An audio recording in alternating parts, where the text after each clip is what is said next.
So I don't have a laser pistol, but if I get one, If you got one, you'd have 2 hits on it. Yeah. cool. Yeah, and you've already got 5 for being practiced anyway. That's why your rifle says 5 proficiency. Cool. Have my rifle back. There we go. Oh. So Cool. you We've have got 2 dead bodies and 1 unconscious but living body. right. Laura's the medic, so you put the chip in him. Oh, And Laura's someone will go AFK. to the other body. The other bodies. What was that, sorry? Someone will go and raid the pockets of the other bodies or check the other bodies and their clues and. Cool. The one guy's got the crossbow and crossbow bolts and the chainmail. And the other guy just had 2-handed sword and chainmail. I'm guessing the chainmail's going to be too heavy for us to wear. Yeah, it's huge chain links. Actual, not like links that you would get on chainmail, but links you would get on an actual chain. Oh. Yeah. And it's iron, not steel, so it's heavier and less effective. Damn. They're in their iron age. Can I, if I drop that sword, I can get rid of the sword card now, can't I? Yeah, you can check that, yeah. Do you want me to delete it for you? Yes, please. 2-handed sword. We don't want swords. I remember you guys have got your fate tokens as well. And it's Cool. only 2 of the 6 fate tokens have got sad explosions on. The rest are smiley faces. Oh, cool. Okay. No, in our look though. Yeah.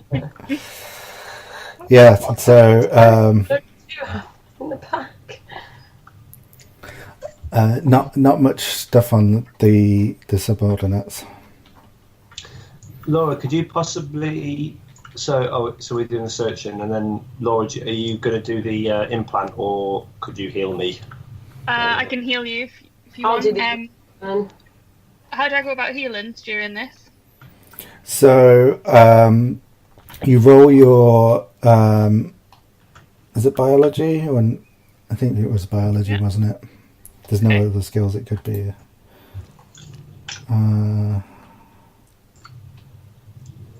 Yeah, roll your biology, and for every tick they get 1. If you want to use your med kit, add a blue. I'm guessing my bed kit's more than 1 use. Yeah. Did you write it down? It's in accessories. Okay. I got 1 tick and 3 advantages. So that's 3 morale and 1 pain threshold repaired. Can I do this more than once? Each time you do it, there's more chance of something going wrong. So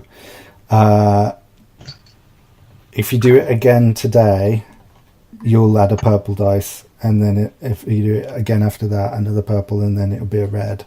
And if it's a red, you can make things worse. I might try it one more time then with a purple dice, because Tom's really low on health. If you do it on yourself, then it will be back to normal. So on each person, the first time it will be without any issues. Right. Do I still get the blue dice as well, yeah? If you're using the med kit, let's say the med kit's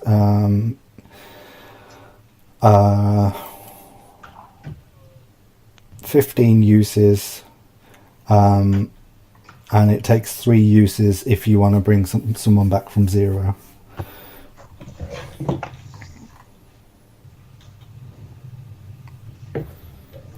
But we'll iron these things out in the actual game.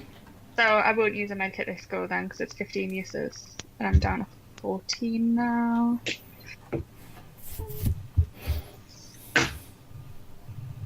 I'll just do 2 yellows and a purple.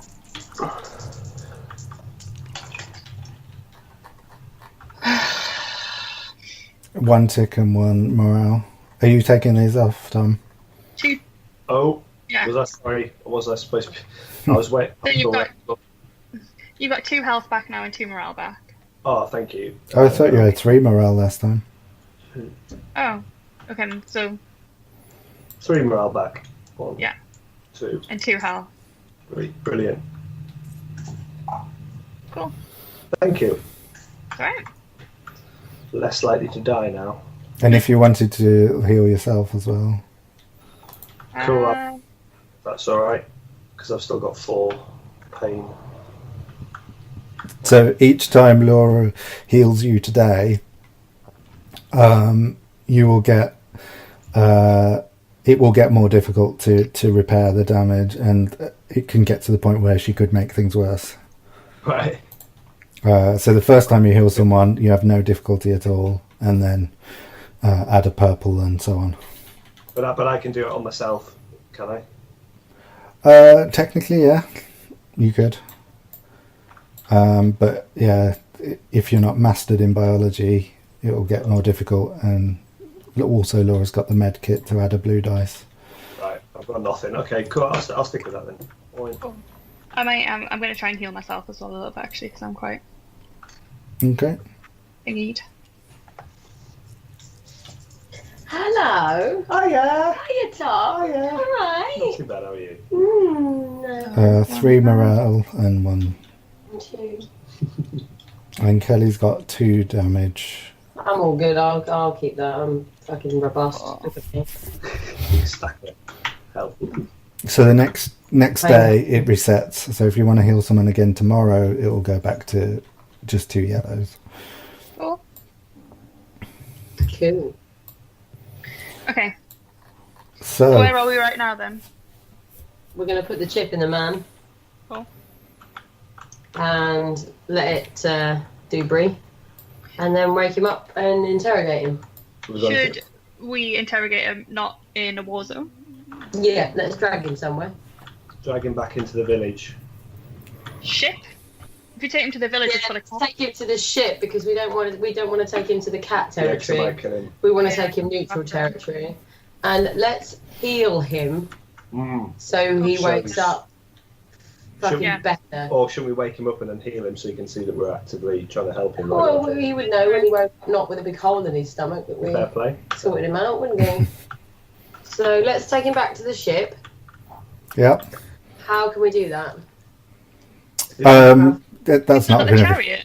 Yeah. It's going to. You haven't got the chariot that carried on We can cover when it. when you all jumped off. It just carried on out of control. It'll take a while, but you can get back to the ship without a problem because you're outside of the city, but you know where you landed the ship. Oh. If someone just wants to roll the luck dice to see if you get spotted, I vote not me because I've been rolling rubbish. Alright, I'm going to go for it.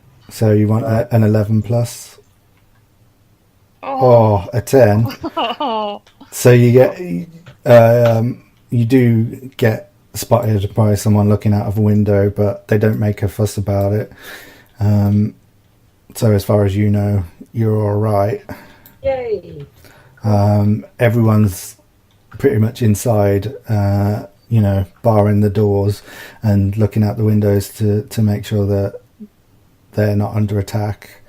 All the soldiers and police and every able-bodied person has gone to try and fight this and left the senile and the infants.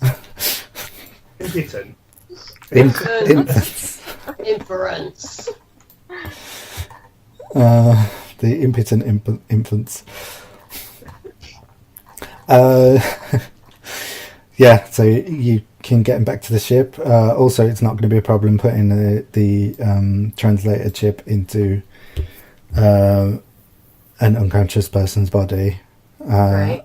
And then you get a little progress bar on your watches, So as he dreams, I guess, or whatever space dogs do when they're unconscious, it starts I filling think he's the doing that little leg thing. It's like running. yeah, a little progress bar starts filling up. Mm. So you now have an unconscious plate mail wearing. Time up, yeah. Yeah, let's just strain him in a chair of some variety. Throw him to a chair. Yeah, I think you could probably tie cables around him or something that you've got on the ship. Cable tie him to a chair. Kinky. Did you want to heal him? Yes, please. So same as before. The yellows. And the blue if you want the med kit. Do we know his current health level? You do not. Can we roll for that? Yeah, someone could do a biology check. Do you want to do a biology check as well, or I want to? Well, you can. I suppose you can get it regardless. But Okay, so should I check his health first and then try and heal him? either way, really. Doesn't make a difference to me. Okay, this is just a biology check then. Oh, Huh. Where's your other dice gone? I threw it off the table. Oh. There we go. Okay, that was a tick and a plus until Tom moved it. I didn't. So you. I'll be hands off. How am I going to say this without being meta?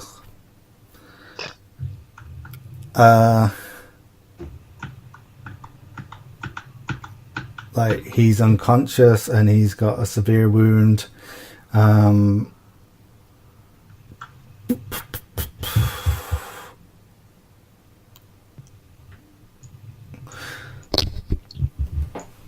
No, I don't know how much information I can give you without saying Whoa! actual numbers. Okay. He's. Oh, I know what I could do.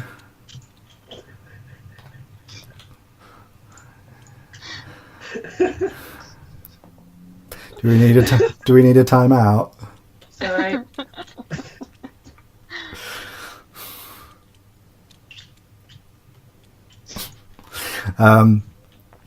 So if I compare him to you, Yeah.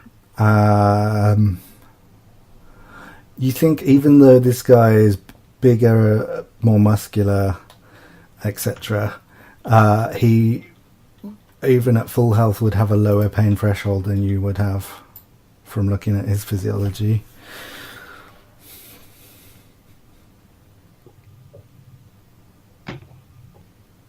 Okay. If that helps. Not particularly. He's comparable to in terms of the amount of pain that he could tolerate before he passed out. He's comparable to a human, but probably slightly less than. So like less than 10. So if you took the same wounds, you think you'd still be conscious, Okay. but you'd be in a lot of pain. Okay, I'm gonna try and heal him now then. Okay.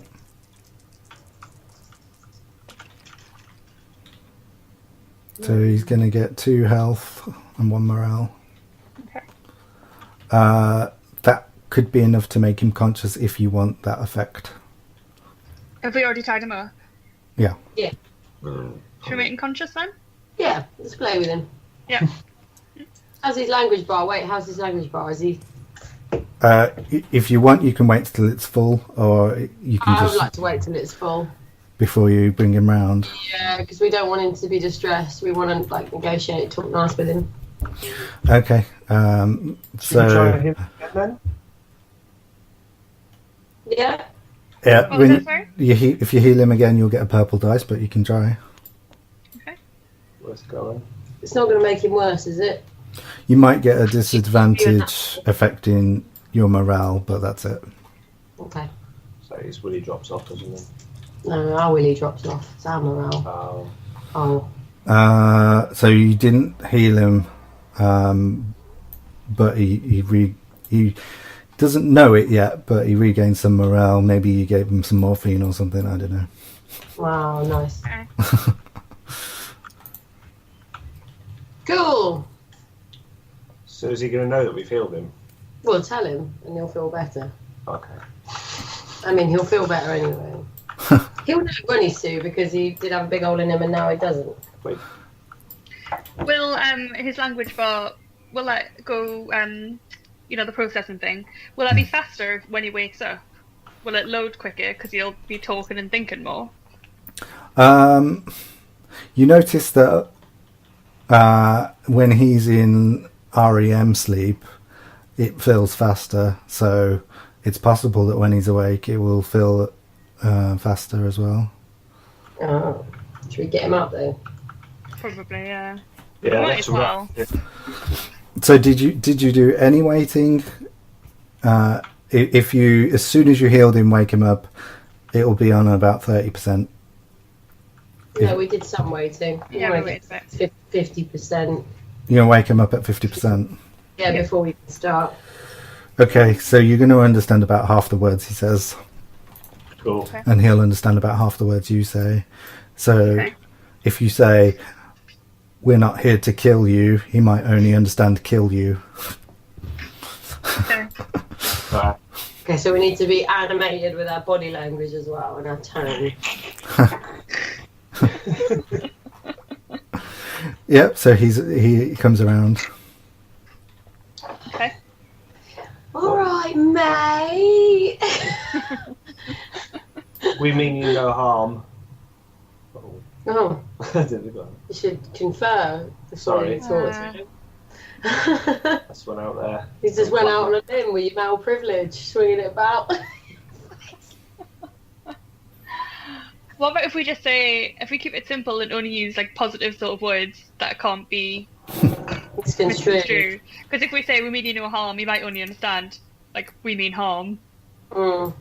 Should we do it with a bit of sign language? Keep it really basic. Yeah. Like you would talk to a.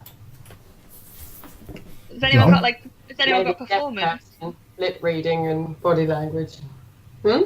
Like performance, maybe? Performance. Let's have a look. Anyone got Interpretive performance? dance. Or you've got integration, so maybe that would work. Let me check Like my some way stuff. that we can I'll communicate tell you with what them I've as well. got.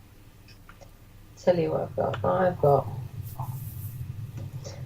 I have. Oh, piss on me. Wipe that off. Got 10 for piss on me. I have got. Right, okay. Oh. Apparently, no mouse skills. Apparently, can't use a computer mouse. I've got 6 for social. I've got 2 for languages.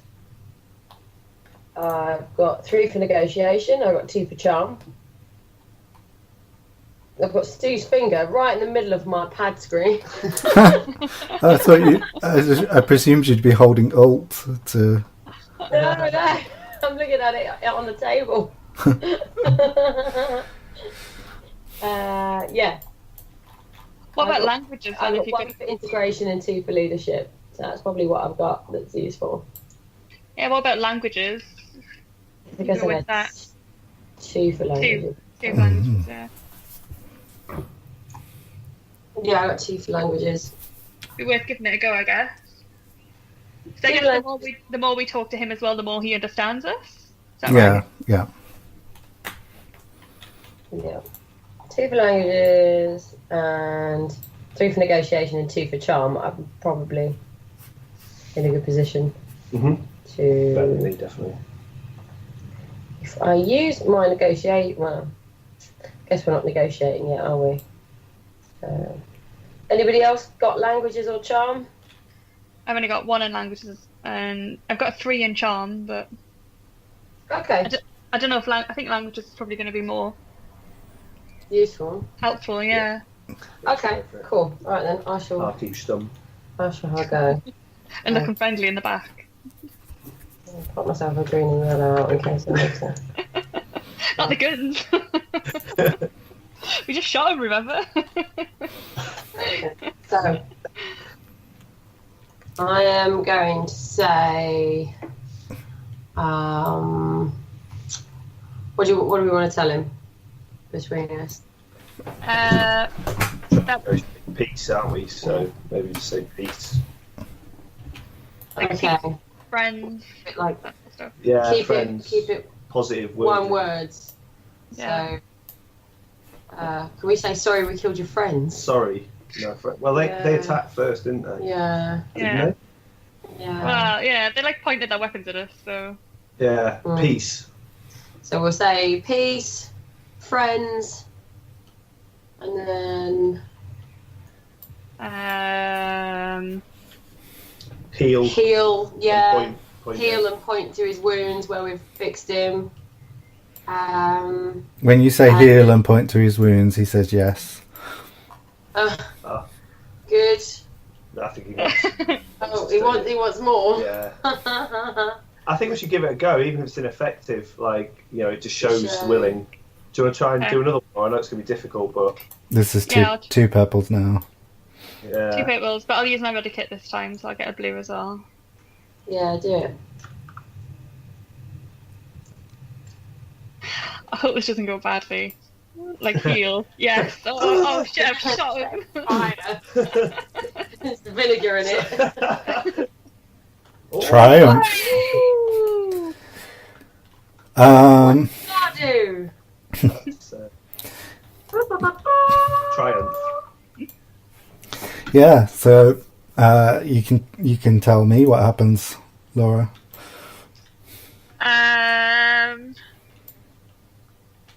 His wounds closes up, and I don't know, happy about it. He's amazed. Yeah. Astounded. Maybe he cries a little bit, got emotional. We just kind of nod, I know. Yeah, good. He realises he's with a superior race. Yeah. Not superior race, superior. I think because it has to be related to your biology role. I think the triumph is that you noticed an injury that he had previously, and you fixed that as well as fixing his wound that you caused. Fix his arthritis. Fix his arthritis. His My mouth, legs grew back. his mouth stops foaming. Oh, he doesn't have rabies anymore. Yeah, but you've shown with that triumph that he's that you mean good to him. Hey. You're on 75% now on your progress bar, presuming that you were talking to him while doing the procedure. Fantastic. Yeah, just explaining what was going on, probably. Cool. Lovely. So now we can progress with talking to him a bit. So I guess now we can use some more sophisticated language, which I think it'd be good if we can explain who we are and that we'd like to negotiate peace between the two warring species, and we really want there to be the best for everybody. Explain that we're not allies of any one side particularly, and we're sorry that we had to fight to get to this point, but it was very important for us to discuss, to open some communication. And we tried. We did, yeah. We upfront, wanted to, yeah. We did with the dance routine to illustrate. Exactly. Yeah. It's a custom of our people Do the Macarena. to do the Macarena in times of war. So your aim is to get him to come round to the idea of peace. Or to be an ally, or at least to enable us to Give us some more information how we can go forward with achieving this. Or I want him to come round to the idea definitely. Can we ask him and say, how did the war start? What happened? Okay. Which of those things do you want to happen first? How did the war start? Yeah. I don't think you're going to need to roll for that. He's going to tell you that the war started because the Phalanx were rapidly expanding their borders, taking up all of the planet's resources, and they have a growing population, and they haven't got enough resources to feed people. They've got a lot of homelessness and starvation, and they're having to fight for survival. Right. Okay. So maybe if we explain that we have some... Go on.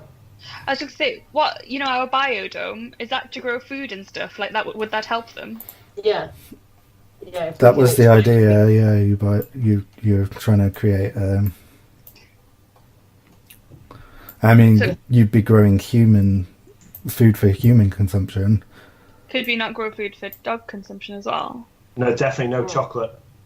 No, we could explain though that we have the technology and the know-how to help solve some of these issues and hopefully bring peace. I mean, we've obviously got our own agenda that we could work into these negotiations, but say we can plant up X amount of space for what we want to do, we can help them grow what they need to grow as well as part of the deal, negotiate the best for both parties, hopefully bring peace, and explain that we have all this advanced information and technology and strategies that could help them. If he wants to help us with some information on who we need to talk to, who we need to approach, who we could negotiate who's their with, leader that we can... because he's quite senior, he's seen what we can do. We've healed him, and Okay, so do you want him to come around to the idea of peace with you or with the Phalanx? Can we not have both? The more things you add, the more difficult it becomes. Short-term goal, peace with us. Yeah, and then we can... Long-term goal, peace with the Phalanx. Okay, I'm going to say 2 purple. Who's yeah. 2 purple, a blue because you healed him, but a black because he saw you kill his friends, and he thinks that you're allies with the Phalanx as well. Okay. The whole race thinks that. We kind of are, so that's fair enough. Yep, that's Cool. it. And then my negotiation dice, which is a yellow and a green. Yep. Cool. Great. All dice. Cross your fingers for me, guys. Yeah, it's pretty important, this one. Important enough to use a fate token? Oh, yeah, I guess so. Oh. Did I do well?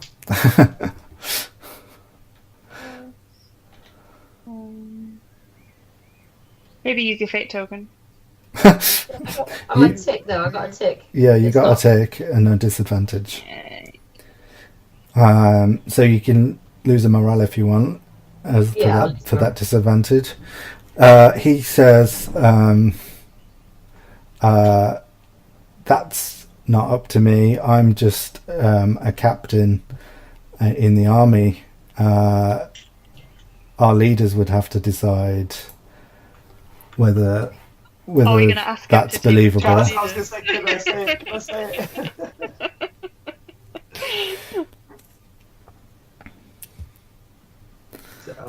Because I mean,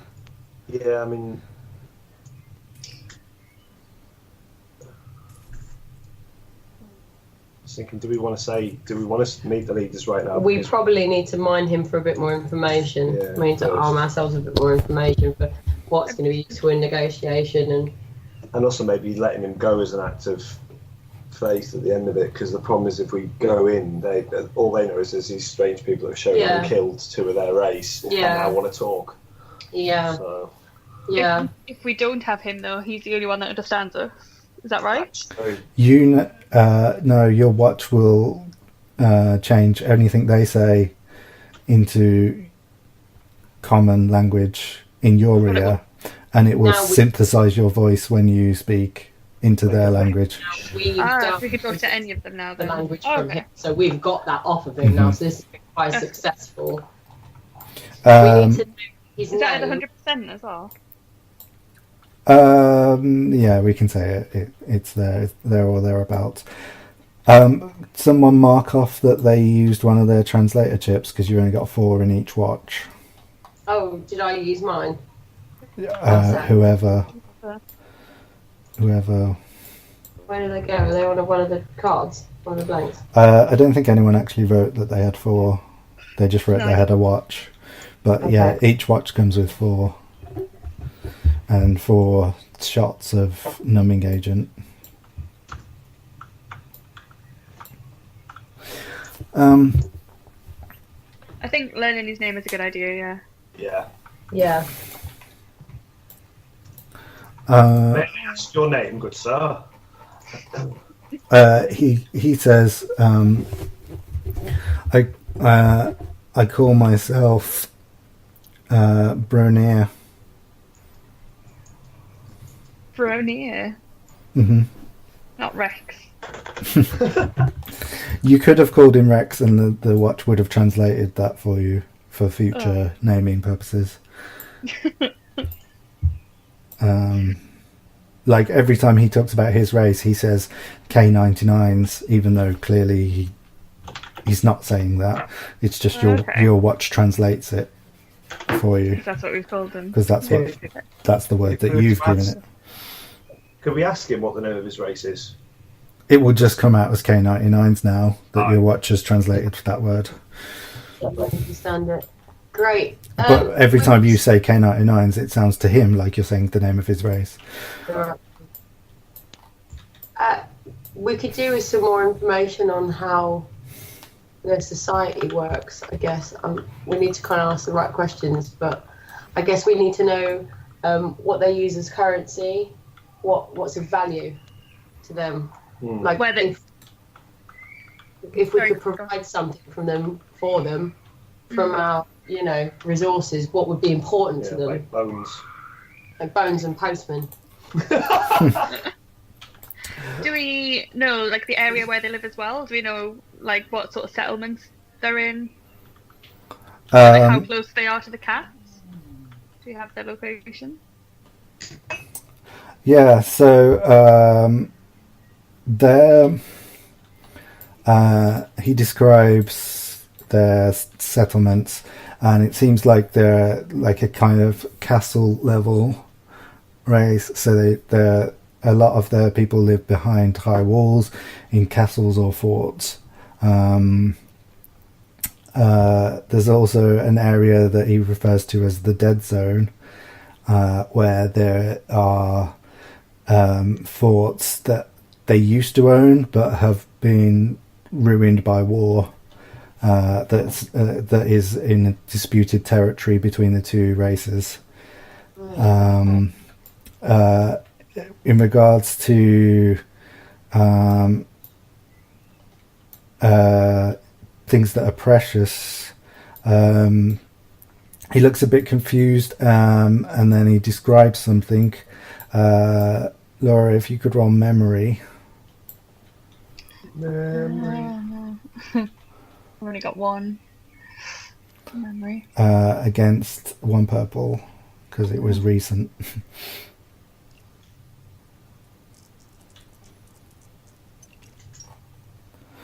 Yeah, so it stresses you out a little bit because you can't remember what you've done with them, but you remember you picked up some metal shards, and that's what he describes as currency. Oh. So you've got some of them. Yeah, I do. From the guy you found. Cool. Yeah. Could we ask how much what we have would buy?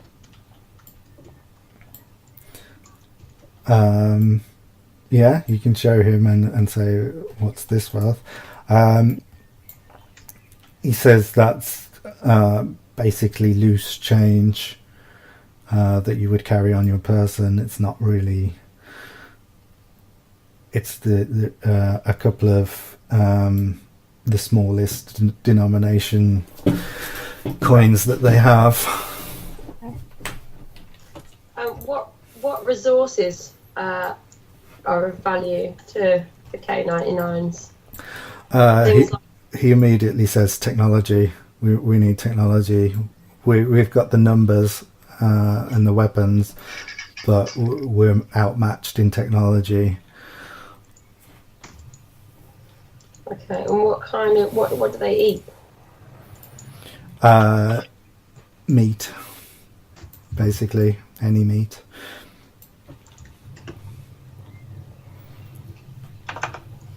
Okay. Do they farm? Yeah, there is basically this planet has a creature which could be farmed as cattle, and they have wide areas of land where they let these animals graze. Wild postman. They're creatures that have adapted to live in very cold climates. Okay. Woolly cow. So they've got a lot of blubber on them, or a lot of fat, and a lot of protein. The cats have a more versatile diet, but yes, they do eat the same creatures, but they can eat other things which the K99s can't digest. Like what? They eat from the land as well as animals, so they can eat certain plants. So the dogs are carnivorous and they're Omnivores. Omnivores, yeah. cool.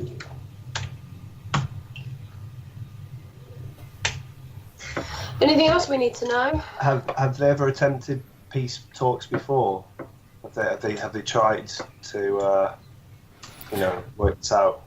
He said the war started 16 years ago and no one has attempted to stop it. He says it's been a really heavy toll on both sides, but no one's willing to accept the blame. Cool. What's their society structure like? Of the Phalanx? No, the K99ers.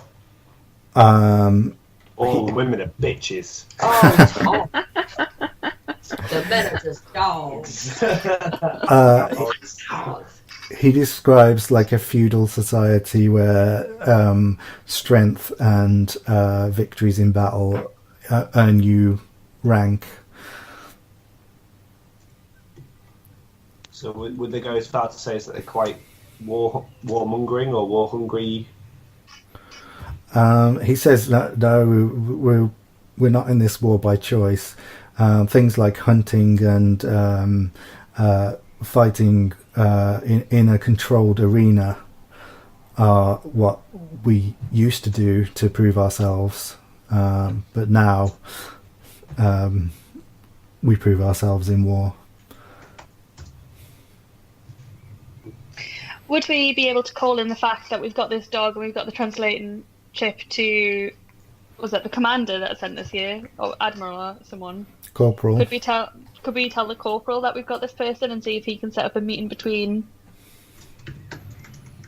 I don't know, whatever network we've got of cat knowledge, set up a meeting and we could be the mediators? Is that worth doing instead of going straight into the dogs?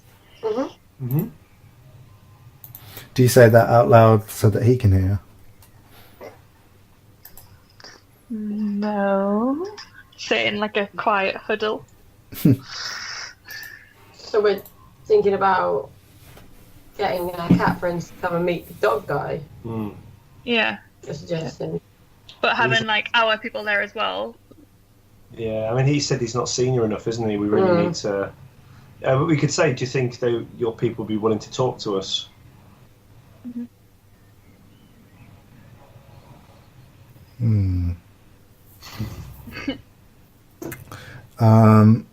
He says, I can't represent my people. I'm not high enough rank to authorize any negotiations. Who would we have to talk to then? At least a general, maybe the Grand Commander. Grand Commander sounds good. How would we seek an audience with him?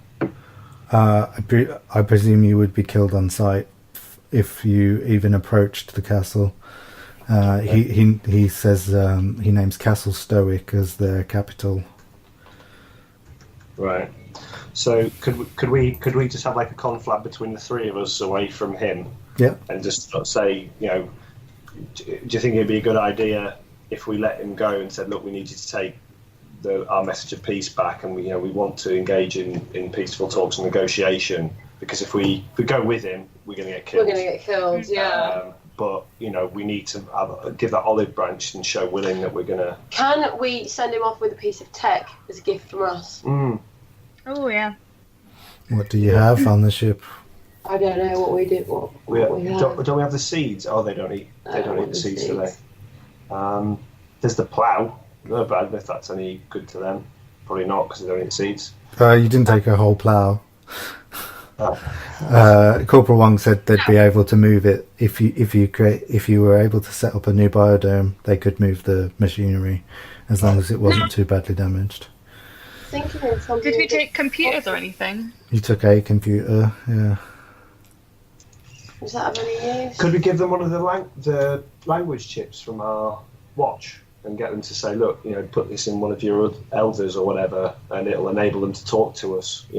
It shows the technology that we have. We can already talk to them, though, can't we? Oh shit, yeah. Yeah. But something little like that would be a thing to give them, like a scanner or something that will help them. Or maybe is there something in the medipack? Could we use perception on our ship to see if there's anything like that? Yeah, good. Okay, yeah, go good for idea. it, yeah. So I've got a green and a yellow in perception. That will at least be as good as what I've got, if not better. Perception, I'm green and yellow. Oh, Triumph. Triumph. Yes. Nice. So there's parachutes, fire extinguisher. Ooh. You've got Tom's Swiss Army knife. You've got your watches.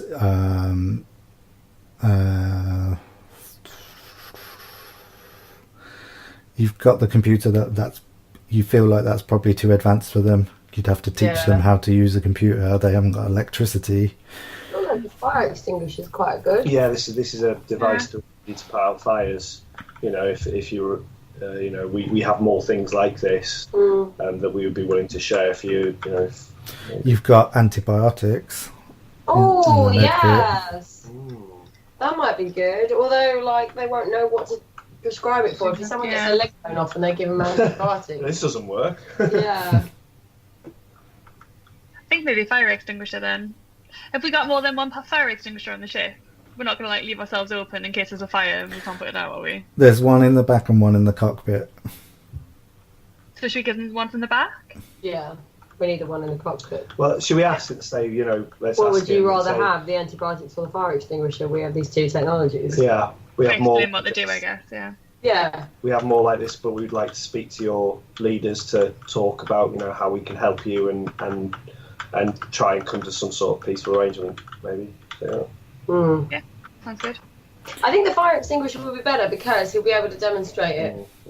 They'll set a fire up and then he out and they can be all impressed. If they're medieval people as well, they're just going to have fireplaces, aren't they? Yeah.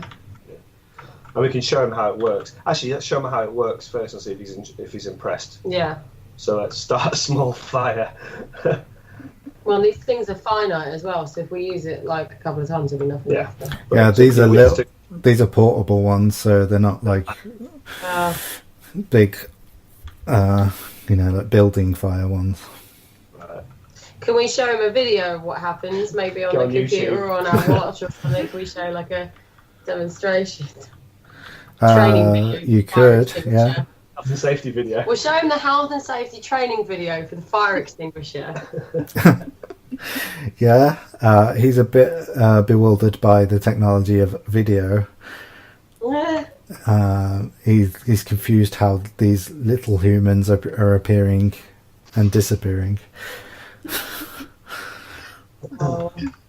but just watch what it does. Yeah, to we'll just do a little bit because you get a few squirts out of it, don't okay. you? So yeah, what we'll do is we'll start a small fire and just blast it with it, and they'll see that the fire goes out instantly. He says, "Can it be weaponized?" That's not the spirit. No, but if they get attacked, they can put out fires with it. Yeah, potentially, but I mean that's not what it's used for. We can explain to them that it's used as it's in case to stop. If let's say you had a fire in your house and you want to save your family, it's a tool for peace. Yeah. Yeah. It's not really an issue here. We're surrounded by snow. Oh. What about the antibiotics then? We have to explain what infection is, though. Yeah. Should we give him one of our guns? That's no good, is it? Not really. Not really. Because then he'll just shoot us. Well, I suppose. I mean, it is one way of showing police to show how serious we are. But it is bloody but then risky. he's got a gun. It's like fucking bringing a gun to a knife fight, quite literally. To a Swiss Army fight. Swiss Army knife fight. That's just a dumb idea. I'm sorry, guys. Just say, I think our best bet is to say, maybe we say to him that we'll let him go, and we'd really like to meet with your commander. Let's arrange a time and a place to meet on neutral ground. Maybe he'll meet us again. Yeah, would you meet us here? Maybe if he can pass on our message of peace and show that he's been healed and tell the story, and maybe if he wants to meet us again, he can come back to the ship tomorrow, and we can talk. And tell us how his message, tell us how the story of what happened was received. He says, "Where are we?" Oh, we'll meet him by the hole in the wall. Yeah. He doesn't like that idea. It's dangerous territory. And where would he like? We've got a map, so he can show us on the map where he'd like us to meet him tomorrow. He says the only neutral place is the dead zone. We'll meet him in the dead zone tomorrow then. Mm-hmm. And if he wants the dead zone doesn't have very friendly. No. Well, I don't know what to suggest. I don't know. Yeah, I think the dead zone is the best bet, isn't it? Yeah. Cool. I mean, we can't give him any other assurance than our word that we won't fuck him over. Yeah. But if we were going to kill him, we would have done it already. So maybe we can reason with him that way. Mm-hmm. If he'd like to meet us and... Yeah, and what I always say is we'll go and talk to the Phalanx and explain what's happened here today and see if there's anything that, See if we can make some negotiations. Maybe we can come up with something to help. At least get them a bit of their land back, or something. Is there a particular area that's been taken by the Phalanx that has a particular value to the K-99s? He says we just need land in general. We're running out of land for farms. And for developing our cities and the resources, like I'm sure you've seen a Phalanx city. They've used all of the sandstone to build great cities, and we can barely get enough to build a castle. Okay. Well, what we'll do is we will report back to our people and we will talk to the Phalanx and we'll start negotiations to try and help them get some of their land back. So if we could all meet tomorrow just with this one guy, and he can tell us. Well, as an act of faith, we'll, to show our intentions are good, we'll let you go. Yeah. But please go and meet us because obviously they're in a war for a long time. We want to help. Yeah. Someone roll charm. Laura, you've got charm, haven't you? You're 3 in charm. Against 2 purple.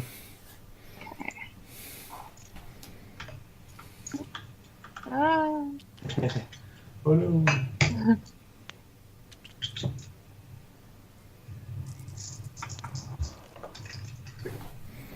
Oh, Another triumph. Yeah. Yes, Laura. Don't know how this keeps happening.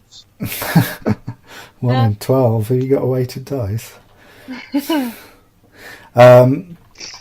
So yeah, he's very charmed by your offer to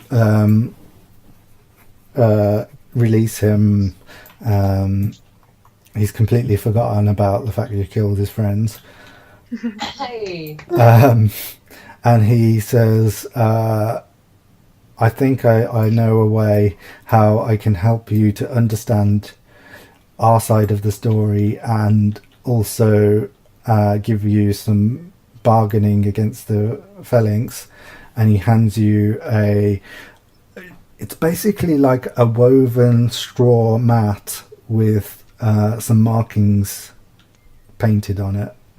Mm-hmm. And you don't understand these markings. Can you explain it to us? What it is? He says this is written in Phalanx by a Phalanx that I know personally. Cool. It says if I can find it. It says, meet me in the clearing north of the fort at midnight on the shortest day. I will reveal myself once I can see that the shipment is genuine. I will make the trade with you and only you. And it's signed. You know the Phalanx language, don't you? Mm-hmm. Yeah. When he reads out the signature, your watch translates it as orange fur. Okay. Okay. When's it the shortest day? You asked that to him. Mm-hmm. Yeah. He says that was 5 days ago. Great. Don't understand. That's awesome. So that means we've got to go and find Orange Fur, show him the scroll, so then he knows we're talking to the dog guy. And We find He explains that he is the person that this note was intended for. Mm-hmm. And what was the shipment? he says he doesn't want to say what they gave in the trade, but he will tell you that Orange Fur gave him the explosives, so that he could create that cannon device. Right. So is Orange Fur like a K-99 sympathizer? Or is he just... He describes him as a traitor to the Phalanx. Right, okay. Okay. All right, we'll keep that information and think on it. Okay, he gives you the mat.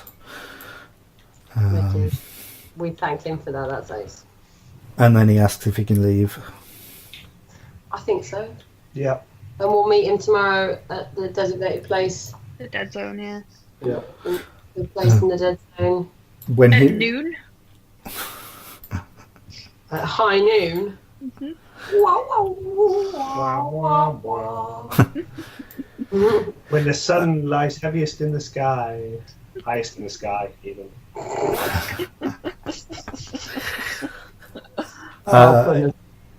He once he realizes that the ship is parked outside a Phalanx police station, he's like, "Is this a trap?"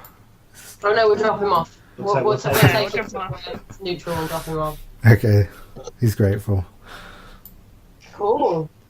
He points out a fort in the dead zone and says, "I can meet you here. If you drop me off here, I'll meet you back here after I've spoken to my superiors." Right. Cool. He says, "Have you got anything?" Oh, sorry. So I was going to say, should we ask him? We'll be coming unarmed. Please ensure you do so. Also, this is an act of trust. We're leaving ourselves wide open if we say we're going to come unarmed, and then we turn up with weapons. Well, we might not We could leave them outside. right. Or what we could do is we could say we'll arrive with some other people from our race who will take the. When we go in, we'll confiscate everybody's weapons, and then we can talk. Yeah. Is that if that's suitable to them, or if they have one person from their race and one person from our race, and they can guard the weapons outside? What do you think, guys? Because we basically want to show willing and show we're not or leaving them vulnerable either. We want to show we want a partnership. I think that's what we want to do. He says, Can you give me something that I can take back to prove that I'm not making this up and that I'm not just a coward who fled the war? Sure. Was the fire extinguisher not good enough? Is there anything that he would like? You can't have our watches straight off the bat. No way. If you ask him, he will just say anything that can be used as a weapon would be great. Oh. Weapons.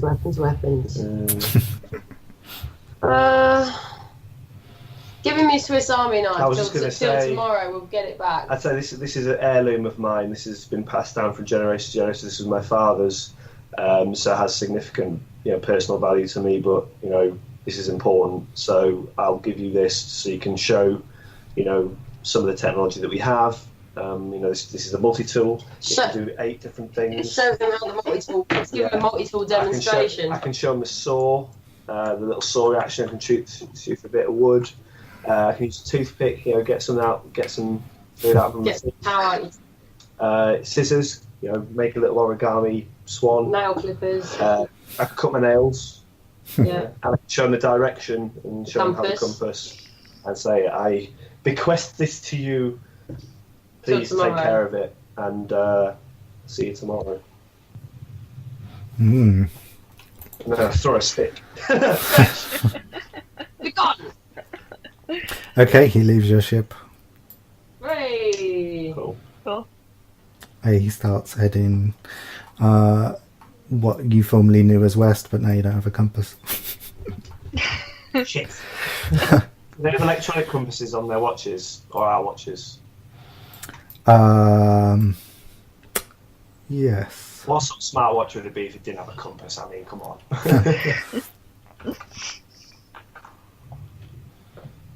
Good. Yeah, what now? I guess we've got to contact base and talk a little bit about what we've done. Yeah, and give them a debrief of the event. Yeah. And I guess talk to the cats as well. It is currently sunset on, just so you know, on the planet that you're on. Tom and I both looked out the window when you said that. Cool, so we probably want to bed up for the night. Yeah, you could do. Go home, or whatever it is we do in a spaceship. Do we go home? Do we bed up for the night? What happens here? Could we send a transmission back to base? How long can you go? Your ship has the capability of keeping you safe overnight. Should we stay the night then? Won't be very comfortable, but you could, or you could fly the shuttle back to the mothership, to the Pioneer ship. I think fly back because we don't want to go straight to the other camp because that wouldn't look good. Let's fly back and see if we can get some shit that we can use to negotiate with. But as this is a simulation, you're not actually gonna sleep. It just skips to the next day if you wanna. Like in a game when you go to sleep, it'll just skip to the next morning. You don't have to pause it for 8 hours or whatever. How long do you want to go on for, Stu? Because you're up really early, aren't you? And we're kind of at a good stopping pace. But if you guys want to go on a bit longer, I don't mind. Well, it's been an hour since our last break. But if you guys are all right, I don't know if you want another break. But I think we could wrap this up tonight, and then next session we'll do the real thing. Yeah, cool. Lovely. Cool. That sounds good. What's left to? Well, it's up to you guys. You've got some information now, and you've got one side of the story. We need to get the cat side of the story, then, don't we? It's up to you. Depends. So we'll go to the following morning, and you've said you'll meet this guy at noon in this place. Right,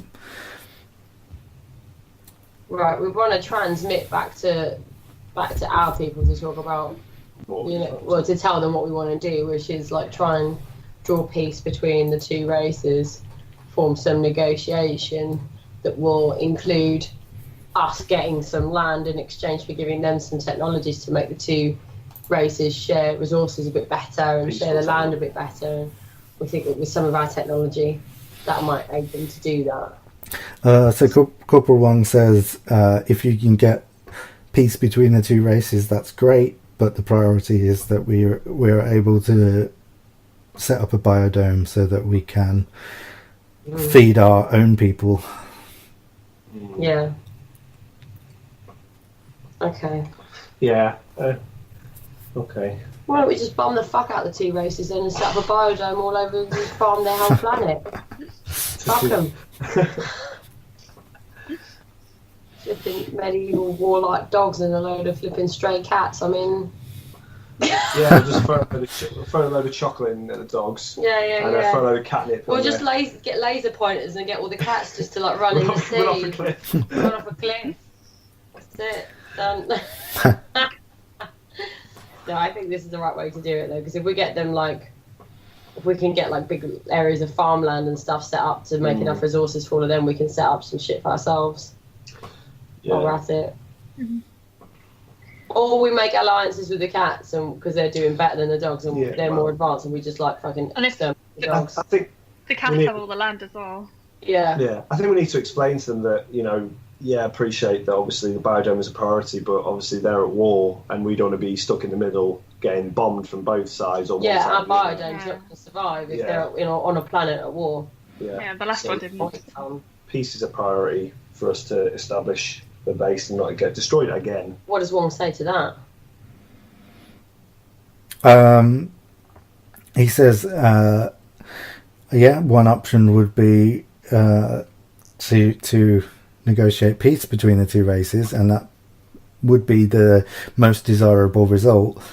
But results are important, so if you can't do that, agree with one race to have a biodome built in their in their country, but this time away from the front lines. Okay. Sounds good. Sounds fair. Okay, so then we have to pick a side. Well, we'll try the peace thing, and if it doesn't work... Yeah, but that's what I mean. Yeah. So then we have to pick a side. Yeah. So we just have to work out who's going to be best for us to work with. Stupid dogs or sneaky cats. Cool. Let's get on with trying to make peace happen. Do we need to go and find the cats and... Let's have a chat with the cats first. All right, so let's get over fly to the down cats. fly down to the planet and head into the cats' camp to talk. Explain to them what happened yesterday. Cool. And that we're meeting them and explain that we want to establish peace between the two races, and do they feel the same? Is that something that they would want to achieve? Do you know where you're going and who would be good to speak to? Come on, mate. No. Have we spoken to someone before? I feel like we've already spoken to cats. You spoke to two random guys out of what was outside of what was effectively a police station. There's got to be somebody. We've got to have a contact because we set a biodome up there before.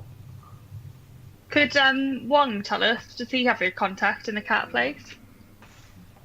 You want to ask? Yeah. He looks a bit annoyed that you've reported in and then immediately called him back after signing off. But he says the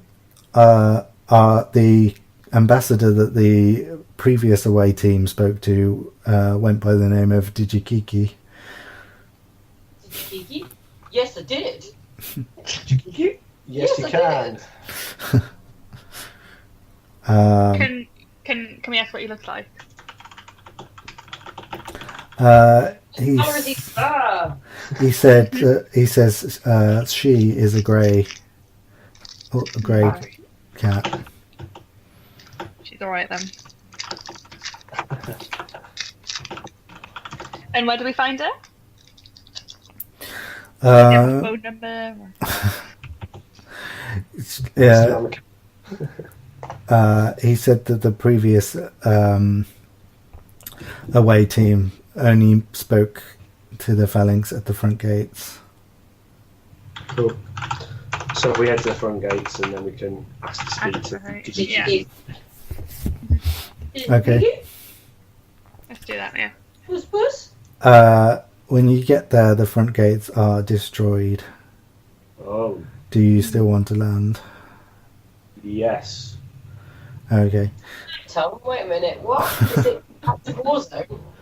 They were destroyed before. It's not currently an active war zone, but it's you can tell that it's recently in battle.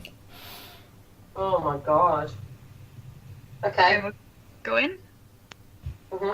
Yeah. You're in your ship at the moment, I presume. Okay. Yeah. So should we land at the mouth of the... Find somewhere a bit fucking out of dodge to park the ship. Like camouflage it a bit, maybe. Yeah. Switch on the cloaking device. You don't have cloaking. Of course you do.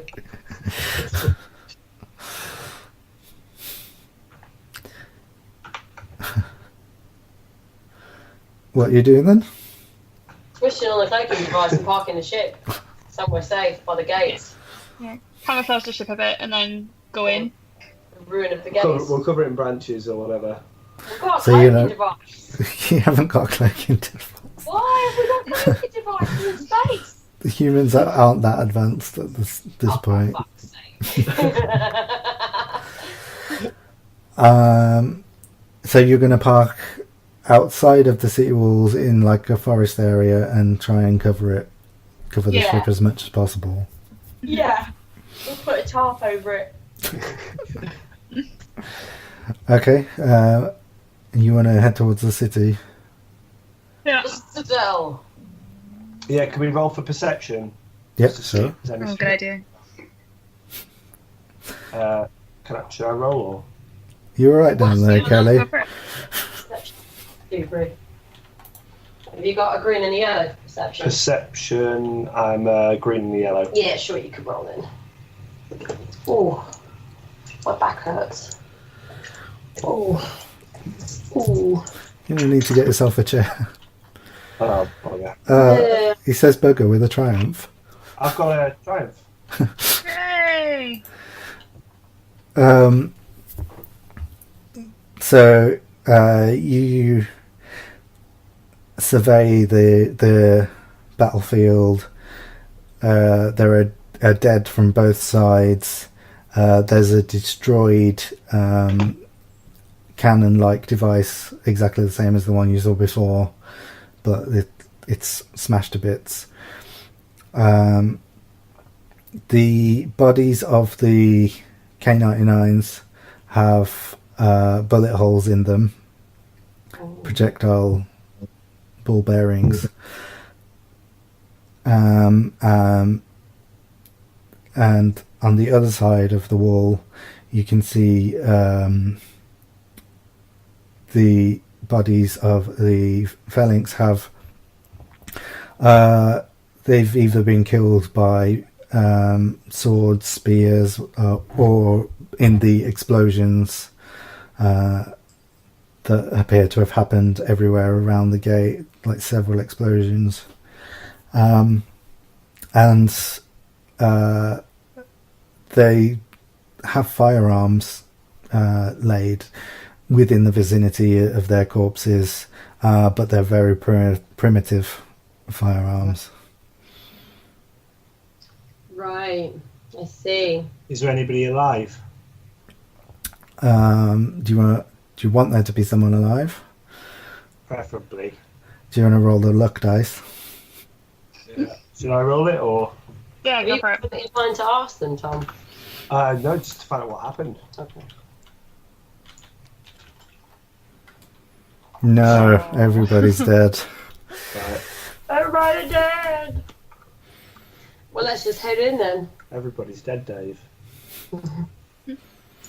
Let's head in. Oh, Yeah.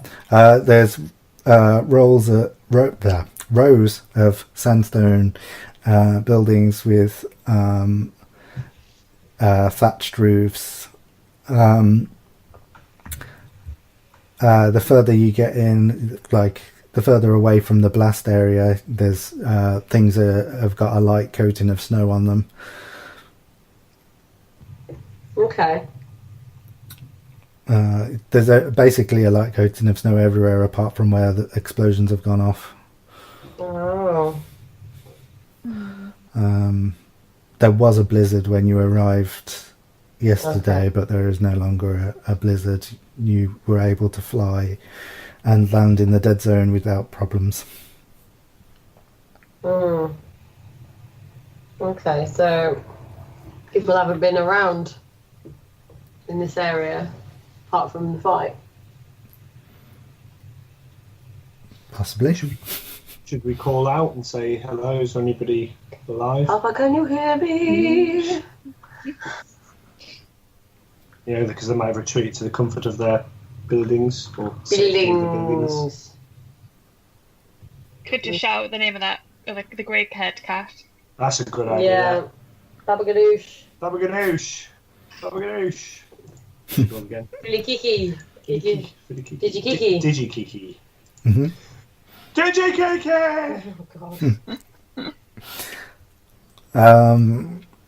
If you get a 17 or more on the luck dice, someone will respond to Digikiki.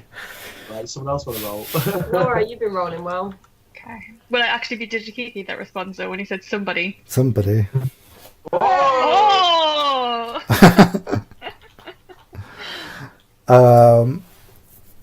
So a phalanx with grey fur comes out and says, who are you and why are you shouting that name? It could be Digikiki. Oh, I better come for negotiation on this one. Yeah. No, oh no, Laura, charm, you go. Okay, I'll try and charm her. And we'll just tell her who we are and that we're friends with, well, not friends, but we know Admiral Wong? Corporal. Yeah? Corporal? I don't know. Admirably wrong. Another triumph. Hell. You're on fire. Don't know Or how this cheeky. happened. I'm not sure which.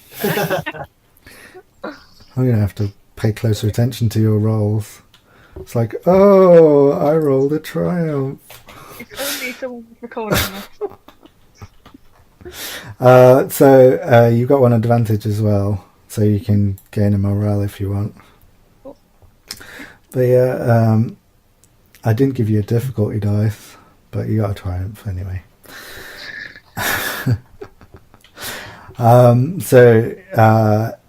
You immediately find out that this person is Digikiki's sister. Kajagoogoo. She's called Minnie Vivi. Minnie baby! You couldn't make this up. Oh, you can. You can with fake word generator. Minnie baby. Oh, I thought Mini Kiki. Mini BB.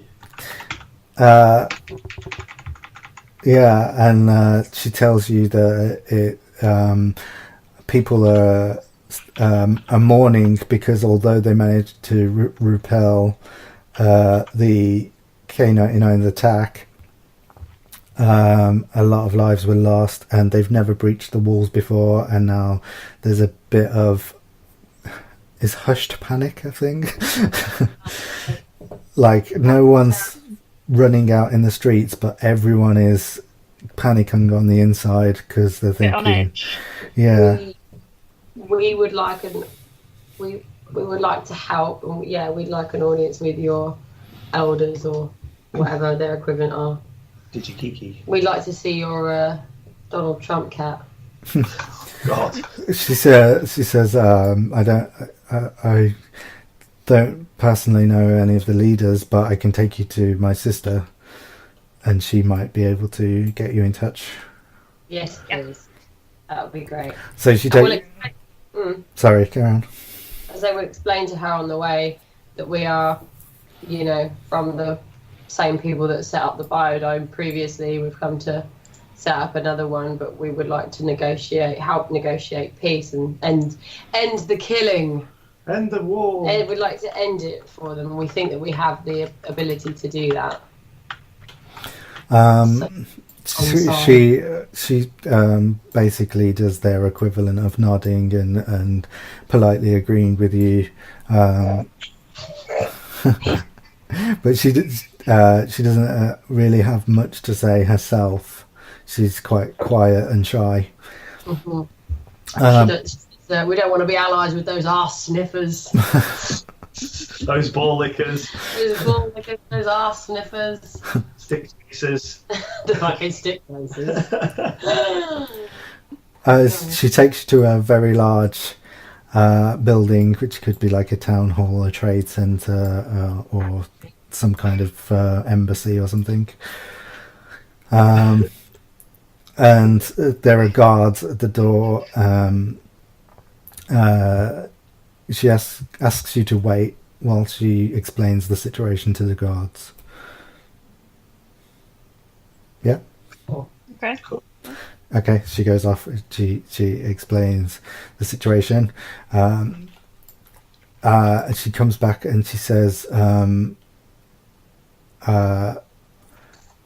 they are very wary, having recently been attacked.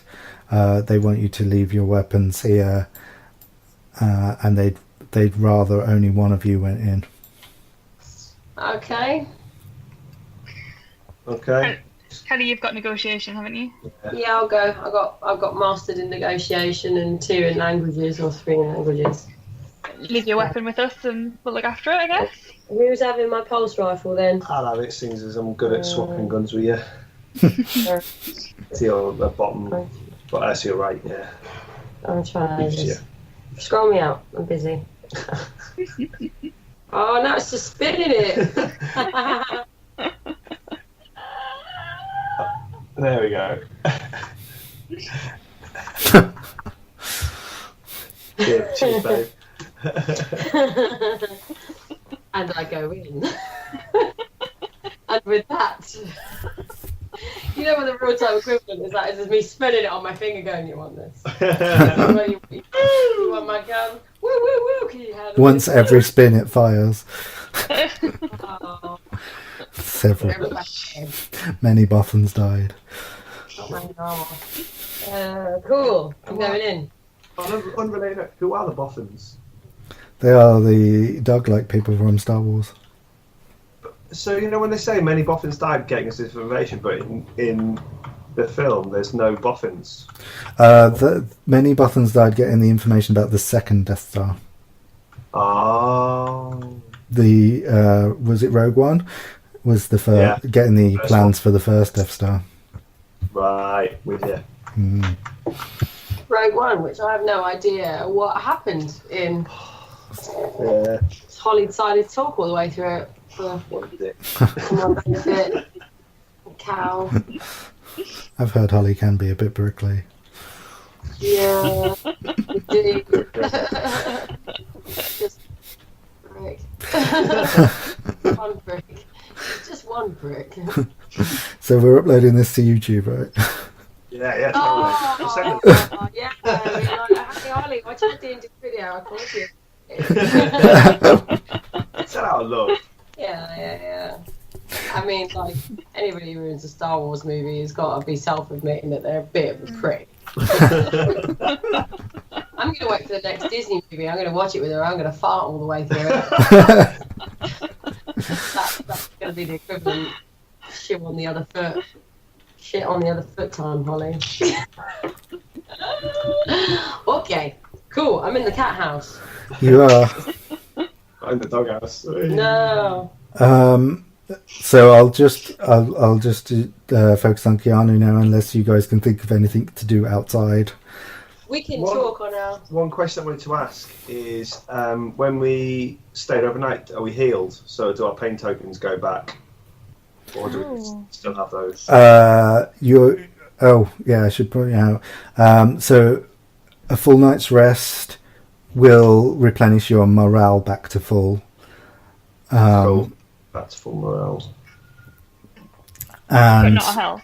one, if you're completely untreated, you'll get one pain token back. If you're in a hospital or something like that, you're under medical supervision, then you could get whatever that medical professional rolls back. Cool. But Am I a medical professional? no, you're a field medic, and you slept yourself. So if you wanted to, you could have stayed awake all night and tried to help. But it's a new day now, so if you wanted to heal someone, if that's what you two wanted to do outside, Sure. you could go for that. Yes, please. Okay. Do you want to do that Yeah. now, and then we'll have a spotlight on Inside Kelly casting. moment? Yeah, let's do that. Oh, a spotlight on Kelly. Hopefully her performance is better than her ability to stack tiles. I can't make them stack. Oh, babe. It's not another triumph, is it? You get 1 health back and then 2 morale. One health. It's not a triumph, no. Oh, okay, thank you. What happened? You forgot your weighted dice. I'm just gonna roll 1 for me as well. 1 health. And 1 morale. Cool. Do you not have a disadvantage on your second roll? That No, was for me. Ah, So cool. if I rolled for you again, I would get a disadvantage. With you. Cool. it's easy to tend to the surface wounds, but then if you want to do more in-depth procedures, like setting bones and Counselling. popping organs back in, you get more and more difficulty. So, Keanu, Hi. Bravo. you're escorted by Mini Vivi to and what basically to you would appear to be an office. Okay. Sorry? Is it fancy? Compared to the surroundings, it was a bit plain and a bit like sandstone and snow everywhere. This is actually the first place you've seen that's decorated. Cool. Okay, it's fancy. And there are what appears to you to be cushions laid out in a circle formation, and you are asked to sit in one of them. Cool. Fine. Nice. Hole in the middle for everyone's keys. Great. Let's go. Sit down on the cushion. I don't check for stains. Bit shaken back. Mini Vivi sits next to you. There is a guy that stands at the doorway who has a weapon, security or a guard or something along those lines. And then another grey cat walks in and she picks the cushion directly opposite you.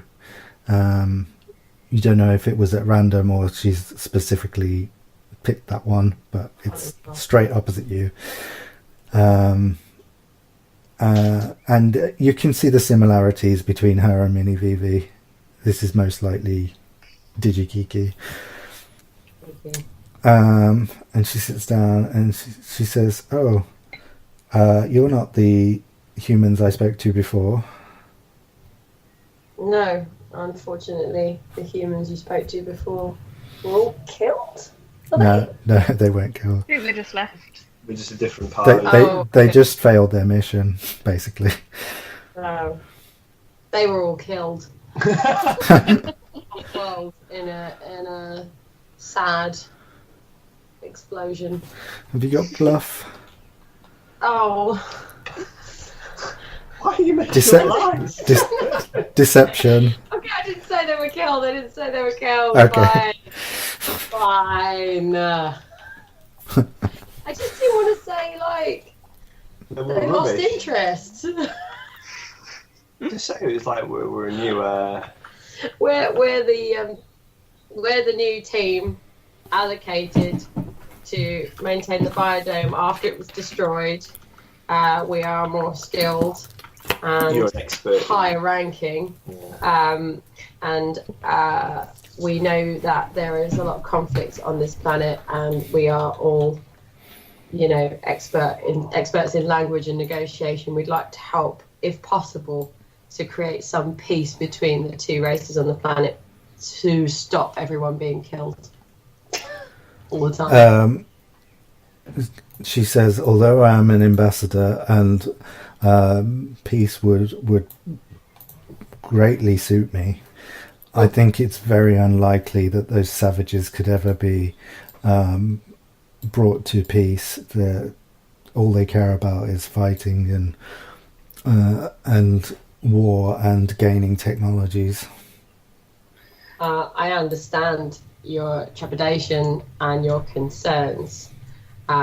We have had a brief discussion with someone from the other race who did say that they would be interested in peace, as the casualties on both sides are growing and growing and growing, and there's tragedy for all at the moment, so they are interested, if possible, in negotiating. However, we understand that we've worked with the Phalanx before, and we have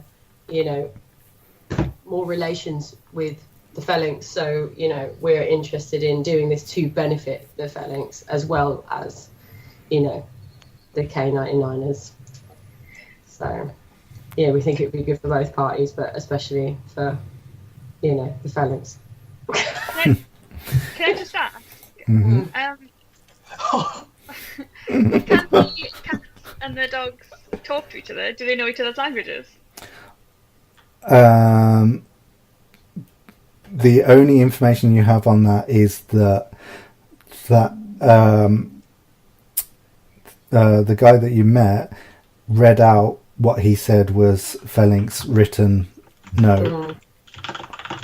You only have his word for that. It could have just been his packed lunch or something, but he said it was a note written by the Phalanx, which you now have in you. I absolutely can't concentrate. Because you're building dice towers and your screen is so big. Like it's the Tom's monitor is so big. Right, thank you. And I'm trying to negotiate with an alien race, and I'm just watching you build dice towers. She knocked over my dice Well, tower. fucking good. It's my screen one. It's like a little iPad-sized screen. Tom's got, a telly as big as most people have in their living room as a monitor, which he's fucking faffing about on. How dare he? Which is great. But I can't focus with that going on in my vision field. You can swap with me. On the little screen. And the bar stool. I can't concentrate at all. Sorry, carry on. I'll stop. I'm sorry. Yeah. Hold my boob out short and cheer up. I'm not going to be able to concentrate now either.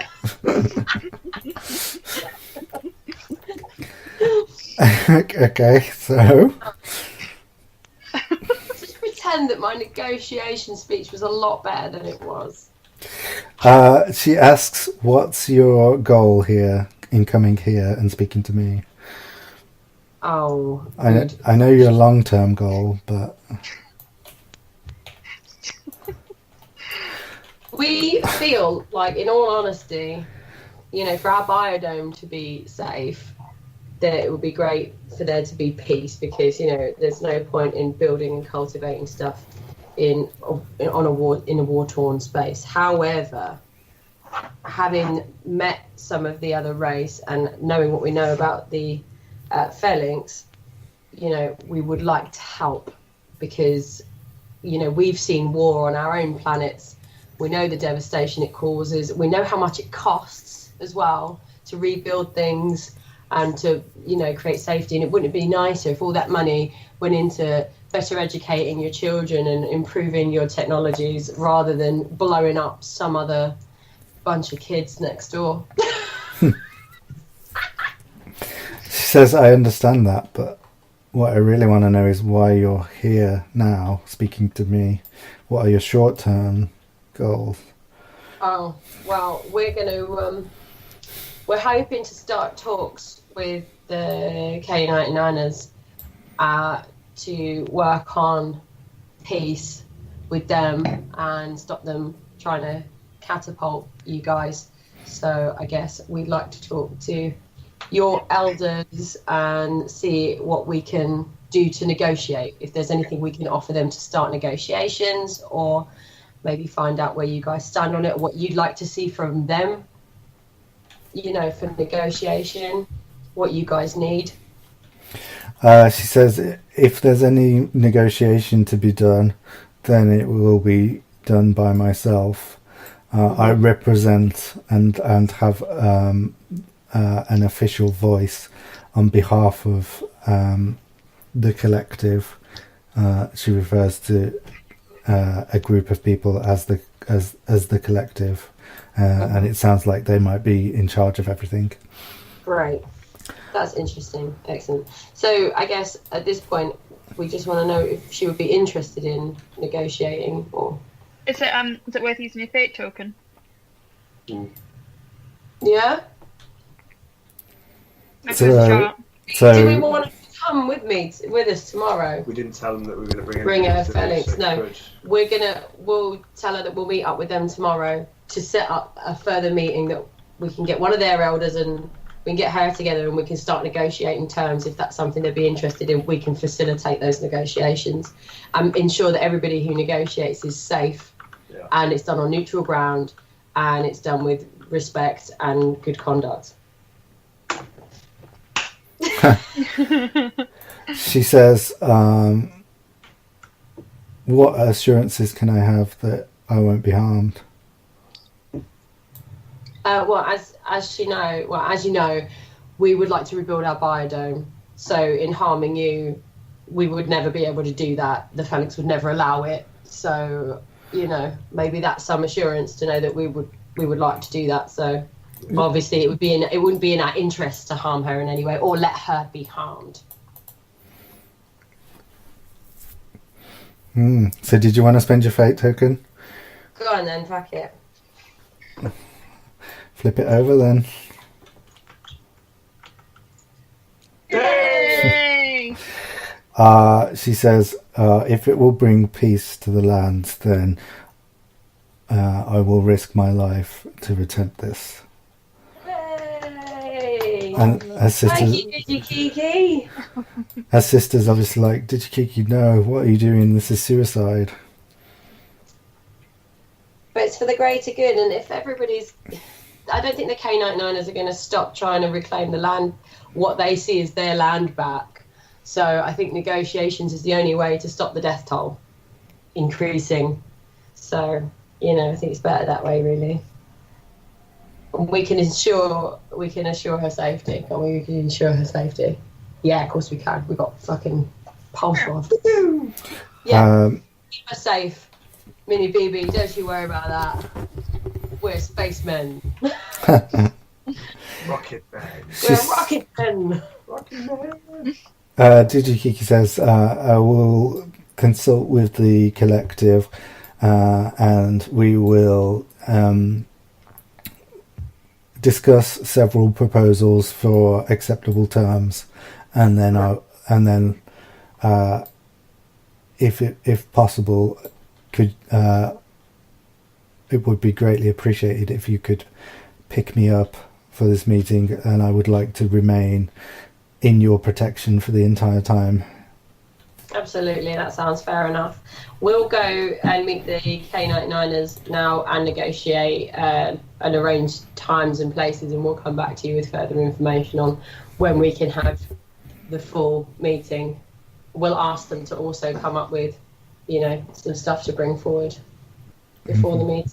What's that, Tom? You're frowning. No, I was going to say whether or not there's anything that we can share as a show of goodwill or something from them.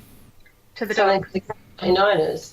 Well, as a to show. say, look, we want someone, negotiation starts with, trust and goodwill. Is there anything that we could give them or say to them on your behalf? On your behalf, yeah, that's a good point. Yeah, we asked her that.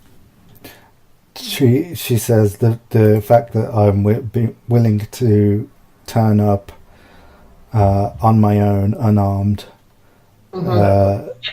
should be enough to convince them that we're serious. Great, good, lovely. Until next time, then. Sure. We'll be back. Well, I guess we're going to meet the dogs now, aren't we? Yeah. So we'll come back in this afternoon with some more information from the other side. Okay. So we can. It will be a completely uneventful journey back to your ship, which has not been attacked or anything, and then you could fly to the dogs, to the Deadlands. Dead zone. Oh, let the dogs out! Dead zone, yeah. Sorry. You could fly back to the Dead Zone in time for noon. Yeah. And you can have your blaster back if you'd like. Yay! Thank you. Can't give my fucking gun back. Oh. They took it off you. Oh. No, we've got it. Oh, I gave it to you. Oh, sorry. Yeah. Trying to take my gun. I declare war with you. How should you? Okay, so the place you've agreed to meet is like used to be a fort. It's crumbling. It suits more the architectural style of the K99s, and it's been blasted by probably the same technology that blasted the front gates. It looks the same kind of damage, but it's covered in snow here. It obviously happened a long time ago. Covered in hairballs. Hairy balls. And it looks like this place has been abandoned, but this is where you've agreed to meet. Cool. So let's do a perception check first, just to find out what's going on. Okay, I just rolled, so can that be it? I got 6. Like that. Yeah, we'll have that. That was a good roll. So meta. You there's no sign of there's no footprints or anything. It looks like no one's been here for a while. Oh, what? So they haven't turned up? No, From the outside. I was basically checking there's no booby traps, or that there's not going to be loads of them waiting for us to ambush us. Yeah. I got to sit on this for a bit because my bum hurts. Sure, baby. Just swap seats. No, it's okay. Get me right. She does want to swap seats. Huh? I want to, but I'm not going to. I'll just be here like a Tom's parrot. Some dogs. They turn up yet? Do we need to strategise? We'll just roll in there. Yeah, before they arrive. We'll let Laura do some talking because she's charming. Very charming. I think the two of you, I'll just keep stum because I haven't got much to add. Oh. I haven't got skills. I'm not really good with people. I don't really on your skill set. Yeah. But basically, we want to say that the Obviously, they've agreed to meet them in principle. She'll come on her own, unarmed. And we'll see what their reaction. We'll start negotiation. We'll see what the reaction is. Okay, so you're outside the fort at the moment. What do you want to do from there? Just go in, I guess, cautiously. Yeah. Laura should go first because she's highest ranking officer and... you're a sergeant. Am I? Oh, I'm the highest ranking officer. Laura was. She's field medic. Also, didn't you do all the talking last time to them? I did all the talking last time. Who did the talking to Laura, them? but he trusts Laura because she healed him. Yeah, so maybe you go first, Laura. Okay, yeah, sure. I'm going first. And they like that she's charming. She's charmed all the dogs twice now. I'll dance in. Dancing, Charleston. Yeah.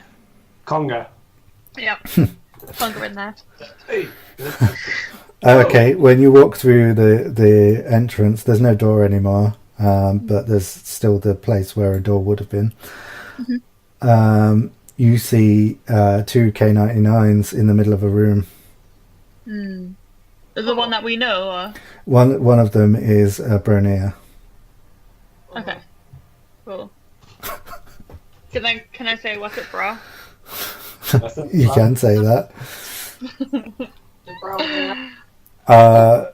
He's looking not as cocky or as confident as he was before. Even when he was captured, he's at no point seemed what's the word? Like defeated or Dejected. Oh shit. Or uncertain in any way, but now he says this is General Noxu, and he has the authority to speak on behalf of the Grandmaster. Great. Pleased to meet you, General Noxu. Pleasure. Thank you so much for meeting us. I'm taking this leap of faith. Absolutely. Well put, darling. So you're all in there now? Yep. Yeah. Okay. He motions to some beams that probably used to hold a ceiling up and says, why don't you take a seat? Make yourselves comfortable. Yes, please. Thank you very much. And Bernier sits down, but General Noxu remains standing. Of course he does. Okay. Power play. Nice. I'm a power player. Did you guys bring your weapons in, by the way? What Yeah. did we say? We didn't say we weren't going to. Did We didn't say we Yeah. were. Yeah, I think Well, we've they're got hot. them. Yeah, they're not out. Yeah, okay. He's got a very ornate sword, an ornate scabbard, and presumably an ornate sword in there. It looks to be one-handed, not like the big clunky things that you saw before. But it's at his side. Okay. Okay. So I'm gonna You try want and start, charm him right? then. Yeah. What difficulty dice do I need to roll, Stu?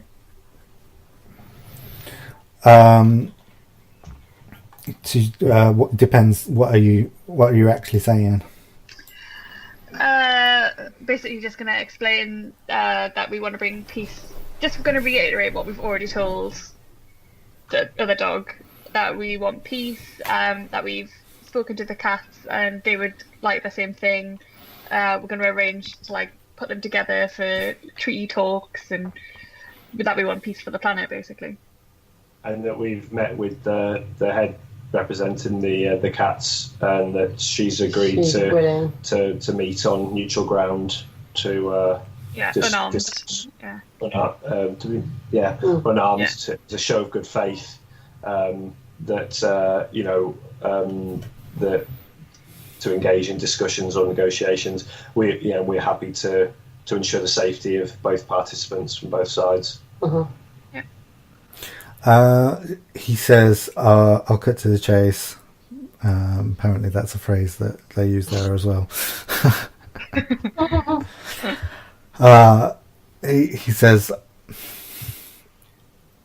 we don't trust the Phalanx, we're not going to trust their word. However, you have the military strength and the technology to enforce any negotiations. So what we would ask of you is to make a deal with us, regardless of the Phalanx, just between the K-99s and the humans. We would like to agree to suspend hostilities if you can provide us with the means to defend ourselves should the Phalanx break the negotiation. Okay, this is interesting. Well, let's maybe. Can we have a huddle? Hang on. Yeah, we'll huddle on this, because I'm thinking we can cut to the chase as well and explain that the reason we'd like peace is because we'd like to help them both use the land more efficiently so they can both get on. But we'd also like to use some of the space for our own means, which means we can set up some permanent stations on the planet that will help keep everything in order, just by being a sort of neutral band between the two, perhaps. That there's some kind of, neutral, friendly territory that barriers them both off from each other, and we can be there to help in any cases of unrest. I'm just wondering, because what we ultimately want is peace. We don't want to have just two hostile forces separated. But really what we want is a load of fucking land to do our job. Yeah. So whatever, really that's what we're there for. Yeah. So we would provide the defence for them. We wouldn't have to give them anything. We would be the defence. We could create military defence on each side with our band of land. Yeah, our sort of no man's land in the middle that gives us what we want. But could they be threatened by the fact that we're wanting to colonise? Like they'd be like, well, you're wanting to expand out and steal our land. But if we give them technology to make them more efficient, they'll get more out of the land than they would if we weren't there. Yeah, true. And if we provide food and stuff for them as well, which is one of the problems. We'll help them cultivate the land. We'll give them technology. We'll solve their problems, their civilization problems, by giving them an upgrade, basically, in exchange for this band of land that also keeps them separate and safe. Cool. What do you think? Yeah. Worth a go. Worth them. So, but they were asking specifically for us to give them weapons to do that. So maybe we're going to say, well, we're not willing to do that. Yeah, we're not willing to give them a weapon. No. However, we are willing to give them a defensive wall. Yeah. Give them defensive. We're going to build a Berlin Wall. We're basically going to build a Berlin Wall. Right. I don't know. I don't know what else to suggest. Yeah. I mean, I prefer if they just got along, but. I think let's not mention the wall as such yet. But let's mention that we'll put we'll protect both borders. Yeah. We'll protect the border both ways. Yeah. That we're not going to take sides. We're not going to We're not going to give anybody anything to harm the other, but we will stop them harming each other. Yeah. Okay, so you're mostly going with just pure reason. So it's going to be a negotiation, but it's going to be too red because these guys basically this guy's not getting anything out of it that he wants. But we are. We're going to solve their lack of land, their lack of building equipment. And also, we're going to provide them with military support. Military support. If there's any attacks from the other side, we will protect them. There is military support. Yeah, exactly. So if they're willing to have a ceasefire and not attack the others, if the Phalanx attack them, then instantly we will. Yeah. So we will flip-flop between the two. We will stand between them. So they do have our military technology and power, and we will. Yeah. As allies and protectors of both. Yeah. If it is negotiation, I'm only trained in that. Is anyone else? I'm mastered in it, so. You negotiate. I'll roll for it. Does it still have to be 2 red still, or did he buy any of that? What we just said. He's here for one reason, basically, and depending on what you roll, I'll let you know what his comeback to that is. Okay. Oh yeah. Forgot that was there.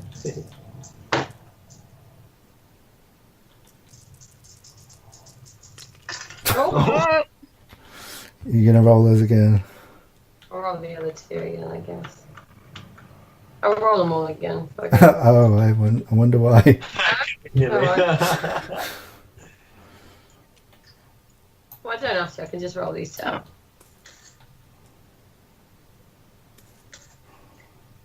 Shall I roll them all again then, or just the two? Come on, roll them all again. Let's have something a bit more exciting than a blank and a disadvantage. Oh yes, 2 ticks. Two crosses. Minus and blank. Oh. He says, I'm not some soft-bellied phalanx that you can just charm with words. How do we know? Oh, by the way, take 1 morale damage. Yeah. How do we know that you're not just going to turn your military might against us at some point in the future? If that happens, we've got nothing, and you could wipe both us out and the phalanx out and take this planet for yourselves. To be fair, we could already do that. Yeah. We wouldn't be down here trying to negotiate if that's what we were going to do. There would be absolutely no point in us even having this conversation. If we wanted to wipe both races out, take the planet for ourselves, we could do that. And we would have already done it. We would have already killed your colleague who came, And we would, yeah, exactly. who I entrusted with my Swiss Army knife, which I very to point, and I would very much like back if that's okay. The other guy remains. I very much like, just like to put that in. I very much like that back.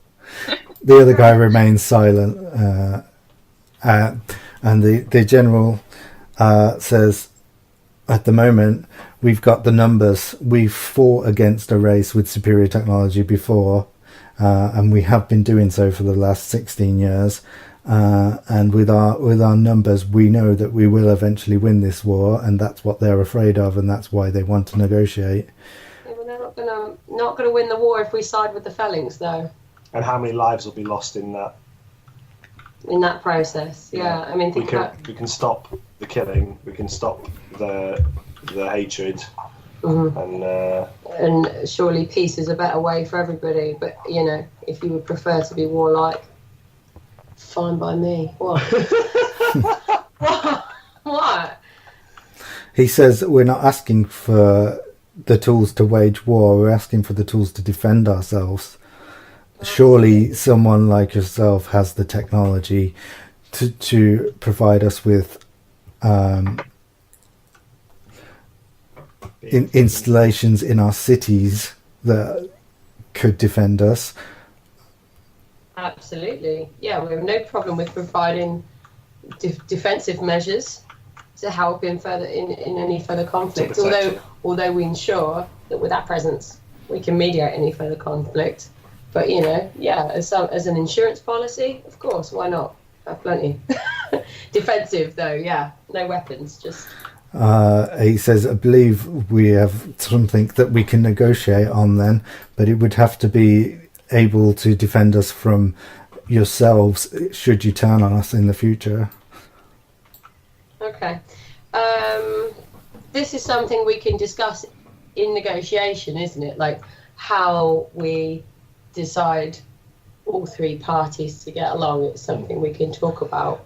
And I think the outcome of the discussion that we have should be a ceasefire so that we can discuss this. So I think the next conversation when we meet, the outcome that we should be pushing for is a temporary ceasefire, not to solve all these problems, but to stop the killing and the hurting each other and the attacking of each other while we figure this out. While we figure it out, yeah. An outcome that benefits every party, A time restricted one so that we can work to a deadline. A 30-day ceasefire while we figure it all out between us and start getting some measures in place. Mm-hmm. He says, I think you'd have a lot more progress negotiating just the 2 of us. I think having a phalanx here would hinder that. I'm happy to, once we've made an agreement, to also get them involved and play along with it and not inform them about our deal. I think the trust is based on transparency and openness, and we would prefer a relationship where we're being open and honest with both parties. And that is how the K99ers know that they can also trust us, and that we would also treat them with, transparency and respect. It's important for us being mediators for both sides to understand that and trust what we tell them, and that's paramount in these negotiations.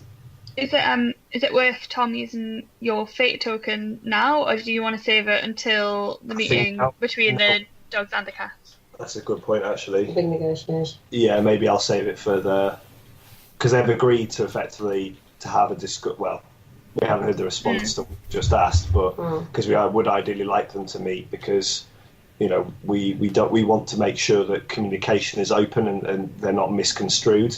Often when we're passing messages back and forth, it's we're not going to be able to discuss in the detail, and it'll slow things down as well. And obviously, we want to fix this problem as quickly as possible. So I think if we agree to meet same time tomorrow, same place.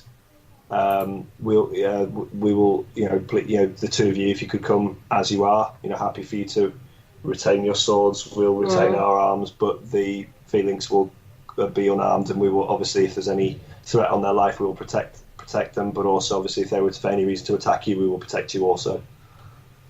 He says, very well, we'll do it your way, but as long as we get the defences that we need, that's the main thing.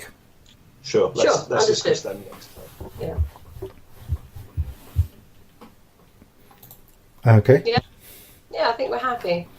Do you want to skip to the meeting then? Yeah. Or did you want a private time with the phalanx first? No, go on. No, I was just thinking out loud. Obviously, I think we would go back and we'd explain that they've agreed to meet. That they're obviously we just tell them that they're concerned about their defences and being attacked, and that their priority is getting defensive measures in place. And we've agreed that we would help. We would also help the Phoenix as well, because we want you to both be able to defend yourselves, but we don't want to be. So we go and give the Phalanx a nice update on that conversation, so that they're aware that when we walk in, that we're not going to. We need to set the expectation. We're not going to fix all the problems in that discussion. The priority is to get a ceasefire. So that we can have open negotiations. And then we should have a quick discussion about what our proposal is, and then we'll go in and lay our proposal down to the two parties and see if they want to agree or disagree. Cool. Kind of thing. So I think, because also, guys, we've got to stay on mission. Yeah. We've got to go in and say, right, guys, this is what we're prepared to provide to both parties. We'll farm and help solve hunger issues. Yeah, we'll set up our biodome. We need X amount of space, but we'll also use our technology to create X amount of space of more efficient farming for both sides that will provide X amount of yield. And their priority is to defend things, isn't it? So it's whether we offer to set up the defensive measures for both sides. Then we agree some borders. Yeah. And then we agree some defensive measures for both sides. And what we could say is if we could take the DMZ, the demilitarised zone, and that we can then we will farm that. Yeah. And give it equally to both sides. So both sides will benefit. Yeah. And our presence on the planet will help keep the peace stable. Yeah. Yeah. Sounds good. Just pretend that we told them that, Stu. Okay, so the meeting starts, and Digikiki says, I've bought this drink from the Phalanx. She explains to the K99s what the ingredients are, and the general says, oh yes, it's like blah blah blah, a similar drink that they have, and basically it's kind of like a weak alcohol that is usually given as a gift to guests at a dinner party or something like that, a sign of goodwill from the Phalanx, and then she passes one to everyone. the general doesn't have his until Brania has drunk his, just in case. But he drinks it, and there are no side effects. Also, Digikiki drinks it immediately as well. Do you guys want to partake? I'm going to quietly scan it with my watch. Oh, good idea.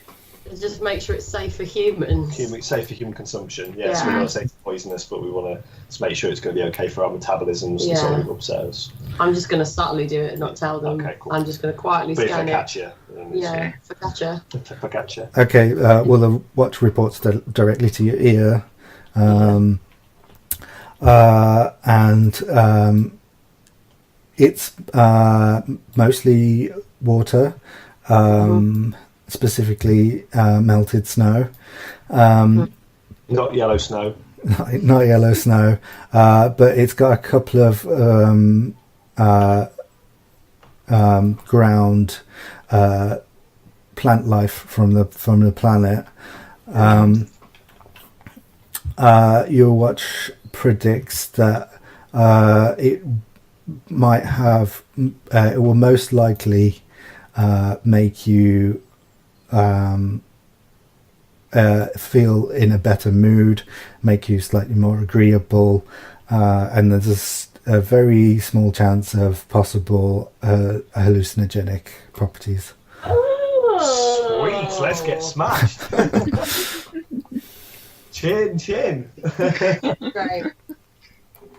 Mild hallucinogenics. There's a very small chance that Great, let's drink that. certain people will have slight visions.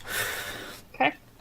I'll whack mine back. And just out of interest, would it have the same effect on us as it would have on their race? As in, like, it's not a negotiation tactic to make the other side More pliable, but she's had it as well. So. Yeah. I was wondering if it's the same way it affects them and us. Well, Bobby has seen the insides of a K99, so it'd be a difficult test, but you could potentially try to figure that out. Okay. Roll biology. Don't know what you got biology.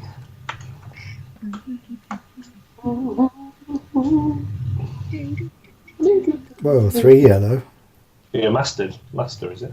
I think so. A grandmaster. It's 2 yellow.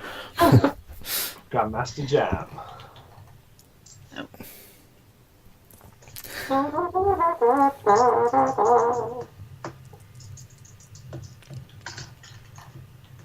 Oh! Again? Another triumph. Yeah. You're watching that times, I'm not cheating. I don't know how you're doing this. It's 1 in 12. I have no idea. 1 in 12, 5 times almost in a row. That's statistically incredible. Yeah. Are you doing the lottery? Like now. Let's just enjoy Laura's winning streak while it happens. I thought It'll never happen again. It's not Oceans for it. I thought you used all your luck meeting me. That must be why I roll so badly. Anyway, moving on. Yeah, so with the triumph, you know that in the quantity that it is, with a physique the size of a K99er, it would have barely any effect. It might just make him a little bit jolly. And for someone like the general, he's probably not even going to show it. He'll probably just repress that and put on the same I'm a badass, I can kill anyone kind of attitude. Less than anyone. For the Phalanx, they're a bit smaller. They're quite tall, quite thin. So it probably would have more of an effect on her. Maybe she just wants to calm her nerves because it's quite an intimidating situation for her. Roll Phalanx courage. Yeah. Excellent. Cool. So we all drink it then. Brilliant. Yeah. Okay. Yeah. They both look at you guys like, okay, how are we going to start this? We've not been in this situation before. We put our proposal in on how we'd like to do it. So you want to put a biodome in the middle, in the dead zone, and you will put in protection around the biodome, protection around their cities, and this technology will be like, I don't know, in concrete or something, so it will be fixed and not be able to be used for attacking. Yeah, like a force field or something. Can we have force fields? You don't have force fields now. Bit of shield technology, that's a shame. That would have been easy. Yeah, and say, obviously we can work through the details of it, but over the next few months. We just, as a high-level proposal, that's our intention. But right here, right now, we just would like both of you to agree to stop attacking each other temporarily while we work through the details. Obviously there's a lot to discuss, a lot to figure out, but we want the killing to stop so that we can get this biodome set up, and then we can start talking about how we can work more cohesively. Benefit both sides. Yeah. And you're gonna benefit both sides and solve the problems that they're both experiencing that have caused this. And you're gonna give them agricultural technology as well. Yeah. So that will help the K99s with their issues with overpopulation. Yeah. Also with employment levels. Jobs. The Phalanx says, well, it seems like the K99s have got what they want, but what we're really concerned with is we know that they've been stealing technologies, and we want those people brought to justice. Again, I think this is we've got the fucking scroll. We know who's the technology. Ginger Man. Ginger Man. Who's Ginger Man? The ginger fur cat that was been given the... Okay, well, let's not show that card now. That we knowingly glance at each other and go, oh, okay, we figured this out. So, well, that's we can look. That's certainly part of negotiation. We can look into that. We have some information that may benefit. No, come on, Tom. We need to fucking get this signed, sealed, delivered. The K99 is not going to care if we serve up some fucking cat heads, are they? No. The cat people want them brought to justice. Oh, right, That's the cat people that said it. Oh, I'm with you. Okay. She said we know people have been giving them technology and we want them brought to justice. So that's we're up. Could we just say we've got a lead on that and we'll look into it during this time rather than just be like it's Orange Fur Man, because we don't fully know who it is and it could lead on a hunt for everyone with orange fur. Offer that up then. We've got a lead. She says, if you want this agreement to be official right here, right now, while we're all in the same room, then we want the K99s to give up the person that's been stealing the technology and the person who authorized the stealing of that technology, and we want them brought to justice. Okay, and let's ask. But that's going to be K99ers to give it up then. That's the guy that's already there though. If they want the person that gave it up, the person that stole it, the dog that we've been talking to is the one that stole it. It's the ginger cat that gave it up. So they're not going to admit it, are they? If he's there and he's the one that stole it, because he's dead. Okay. So we say to DigiKiki, it's okay for you to exercise justice on your people for crimes within your society, but you can't exercise justice on the K99ers that have, been the other side of that deal, because you have been at war, and it's understandable that people do what they feel like they must do in times of war to protect their people, to advance their side of the battle. So, what does she say to that? She says hundreds of Phalanx died in explosions, and we know that technology is miles off from the level that the K99s are at. The only possibility is they stole the explosive technology and used it against us, and those lives, hundreds of lives, have to be accounted for. We can't let whoever did this live.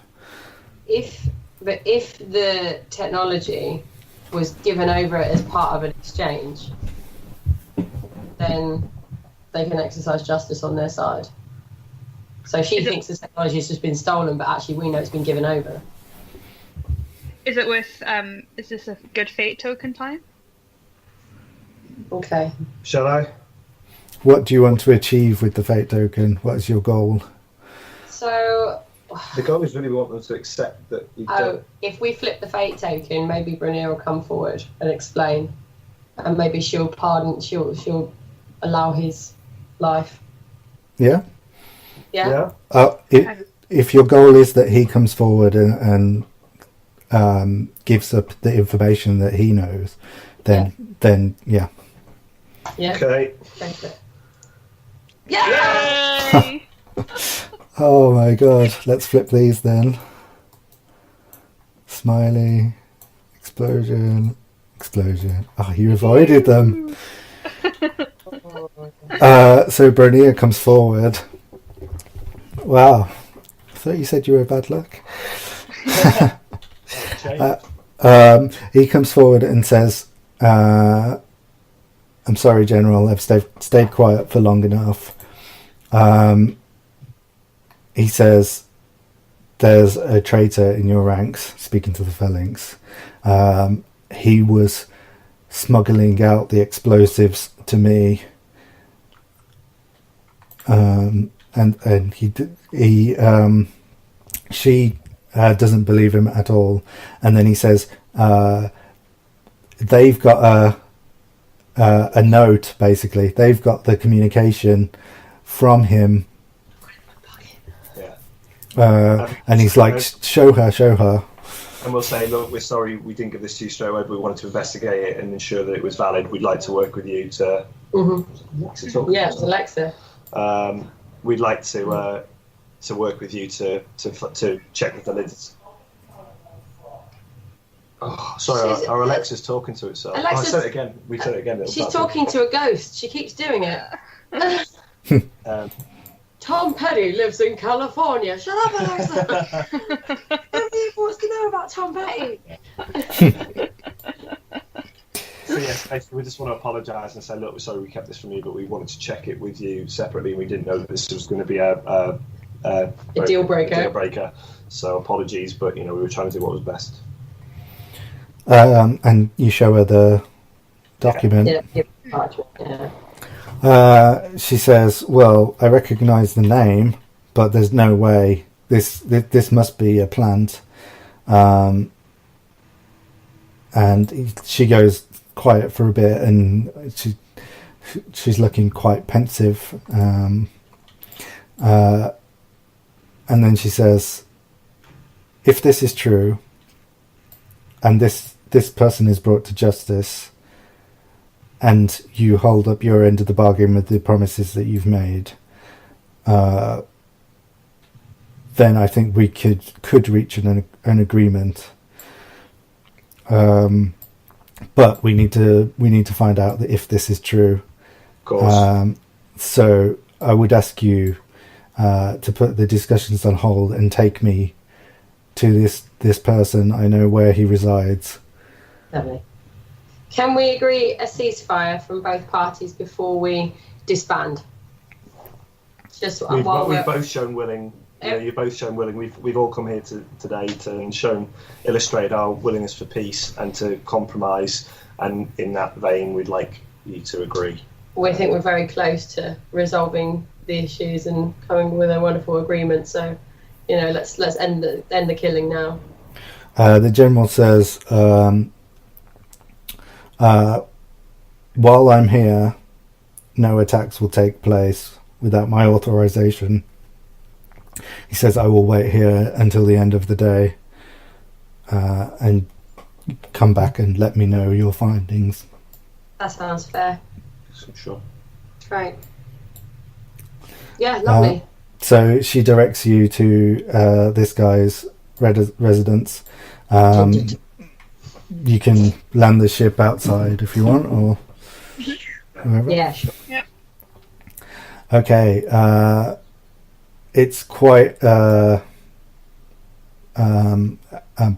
humble place. Just small, no decoration at all.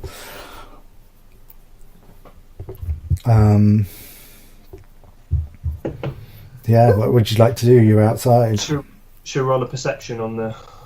Yeah, I think as well. Let's take him in the ship and take him out of Dodge for... What, to take him to the... Because Brenier can confirm if they've met, can't they? As well. Digikiki wants to come with you as well, though. If you're... Yeah, totally. No, we all go. She wants to see evidence that it's true. Yeah. Right, let's go in. Yep.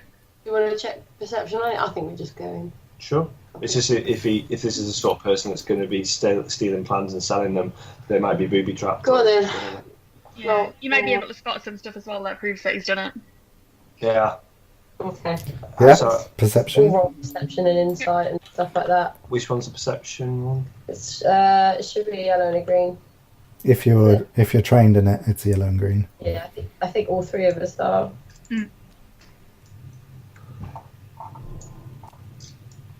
I miss physical dice.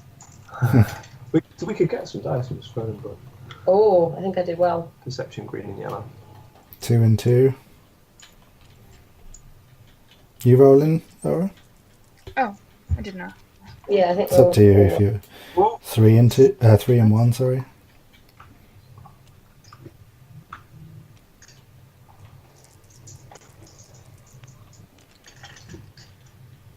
Right. 2. Okay, Arnold, you notice some very faint footsteps, paw prints leading to the door. So it looks like he might have been here recently. Okay. Why is he not there now? You don't know from the outside. Are the prints going in or out? They're going in. There's none coming out. I Okay. guess we just go in then, yeah. Let's go in. Okay. Sure. Is Grey Cat going in first? No, Yeah. she's hanging back because she's like, I'm unarmed. I'd prefer if you went in first. Are we going in quiet? Are we knocking, or are we going all guns blazing? One knock. Okay. Yeah. One yes. There's no answer. Right, now we're going in. Smash the door in. Yeah? Yeah. Force the lock. It's not a great lock. You managed to get in after a couple of shoulder barges each. It looks like it's all open plan. It's just one big room, and it looks empty. Oh. As in, it looks like he's fled. If you'll roll perception. Sure.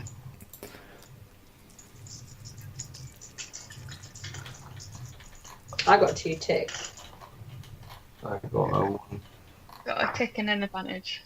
2 ticks and an advantage. Okay, Bobby, you pick up on the footprints that were outside, and you see that he's traipsed snow inside, and they stop right in the middle of the room, like the little snow trail stops right in the middle of the room.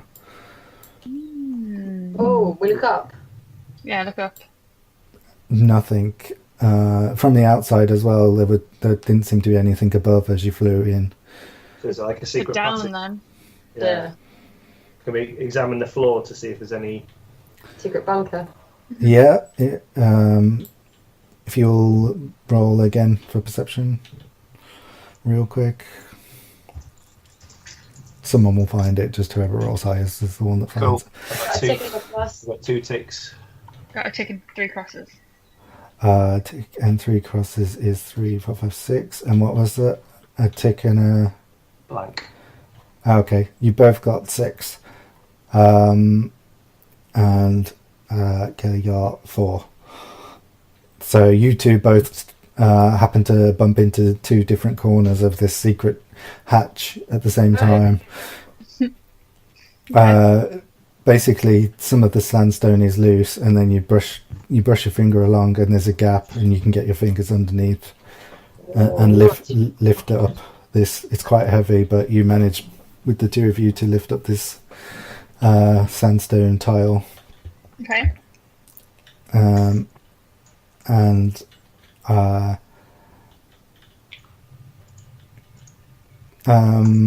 there is a stairway down.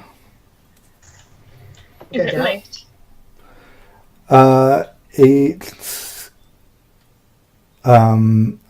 It is lit, but it's lit with a green glow. Shall I sneak down? Yeah, sneak. Okay, I'm sneaking down. Okay. I've got 2 yellows for sneaking. Roll. Have you got your gun drawn? Yeah. Roll 2 purple. And 2 purple.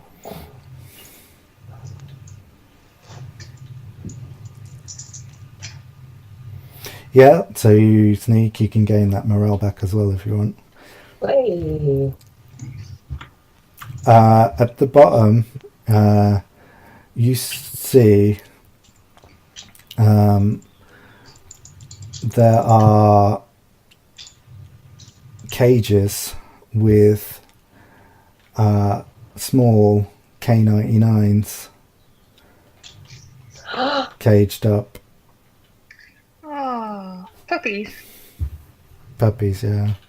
Oh no! And is what's her face with her at this? Kiki? Yeah.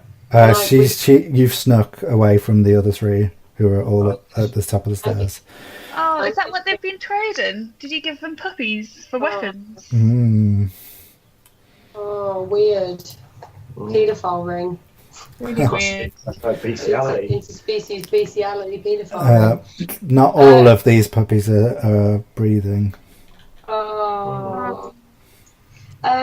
Can I check for danger, and if I don't find any danger, ask everyone to come down? You can do a perception. Right, I'm going to do a perception. There's a lot more of the room you can't see from where you are. I got 2 ticks and a plus, or 2 ticks and a cross? You see a shadow move from the position you are. It's round the corner to your left. Oh. If the room layout is exactly the same as above, you're going to be coming down the stairs into more or less the centre of the room. Right. Okay. So I guess there's not like a fucking light switch, is there? It's all candles and crap. Well, it's a weird green glow. It's a weird green glow. Oh, so I can just about see. Okay, so shall I aim my weapon at him and tell him to freeze? Yeah. Yeah. Yeah. Okay, so you're going to jump around the corner, aim your weapon, and ask him to freeze. Yeah.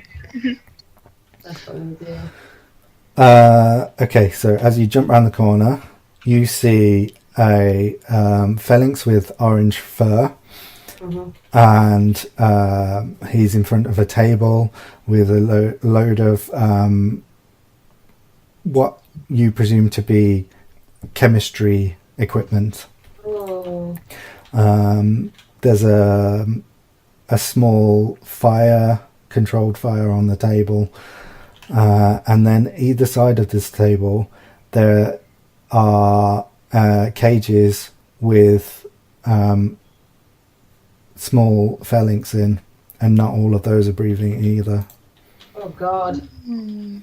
Alright, I'm going to call up and say I need some backup. And as you say freeze, he panics and grabs one of the containers off the table and holds it up in the air. So we're assuming it must be the explosive materials that you can sell into the... Oh gosh. Oh gosh. What are we going to do? Well, bring us back. I think get everybody down and say... Yeah. Or you could say, like, we mean you no harm or something, we can lie. I've got my gun drawn now, babe. Yeah, that's true. Yeah, maybe shout for us all to come down, because What's-Her-Face might be able to negotiate with him. But he knows he's screwed. Okay. So Well, does he though? No. We say, Let's not. We mean you no harm. We're here on official duty. We have one of your elders with us. We could say we were concerned for your whereabouts because due to the unrest. And we came in and we saw the snow prints and we found the hatch. And as I'm speaking, I'll lower my gun. Yeah. And ask him to lower the explosive. He says, if I die and this drops on the floor, we're all dead. That's cool. He says, don't come any closer. If anyone comes any closer, I'm going to throw it. I'll throw it. No, it's fine. Just put it down. We mean you no harm. We were concerned for your safety. What? And then you guys can come down. Yeah. Yeah. Or I'll call for BB Digikiki to come down slowly. So she hadn't heard that conversation. Would she have heard that conversation? Is she close enough? Yeah. He was shouting it, so. Hopefully. So she'd probably go down anyway, wouldn't she? It's just basically whether or not she's going to continue with the ruse that we're not there because we don't mean them any harm. Basically, it's just say, look, it's okay, or whether she's going to come in and go, you traitor! We need her back in negotiation. We just need her to see what's going on. Yeah. So we need her to just come down slowly and have a little look to know what's going on. Or maybe say, I'm going to shout for her to come down, so you know that we're not, we're not bad. We have Digikiki with us. I'm going to call for her to come down. Please put down the explosive. What does he say to that? She comes down and she hangs behind you. She's still concerned for her own safety. He sees her and he says, Ambassador, you wouldn't understand. It's for the greater good. I could end the war with this. She's horrified and not saying anything because she's just noticed the phalanx next to him that are caged up. I'm going to say, it seems like you're doing some very interesting work here. Why don't we go to the... Let's talk about it. Let's go and discuss it at BB Kiki's office or whatever. Let's all come away. We're not going to touch your work. We're not going to press any charges. Let's all just... We just want this war to end. We're sorry for intruding. We're very interested in hearing your proposal for how the war will end. Okay, roll deception against a purple and a red. Oh, God. All of us, or just... just the person that was being deceptive. Oh, good. I'm trained in deception. Oh, good.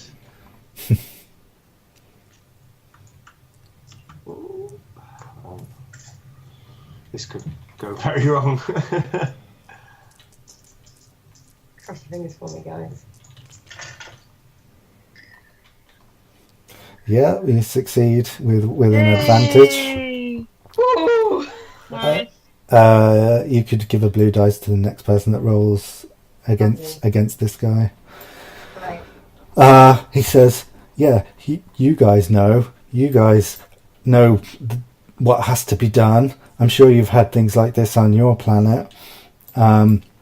Look, Ambassador, we can win this. I just need more time.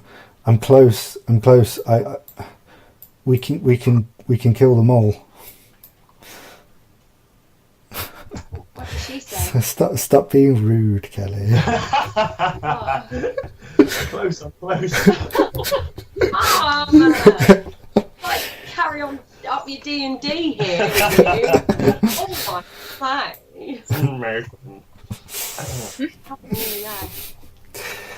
Yeah, she's. Has he got the thing yet? Has he still got the? He's still got it in his hand. It's slightly lowered. What did she say? She looks like the best you can tell. The best you could compare it to a human emotion would be nauseous. Oh. Okay, we'll say okay, cool. Let's put the explosives down. Let's go upstairs and let's talk. Or let's go and you can lay out your plan for what's a Waikiki or whatever she's called. Yeah. Roll a 2 purple negotiation with a blue from Kelly's earlier deception. Cool. Hang on. Do you want me to roll it for negotiation? I kind of said it. Yeah. Wait, are we allowed? Well, if you said it, you should roll it. that's why you should confer then, because you're like an engineer and I'm a trained negotiator. Me just coming in like one in. Yeah. Oh, you know. So one more rolling, sorry. 2 purple with a blue and your negotiation. Come past it, which is 2 green.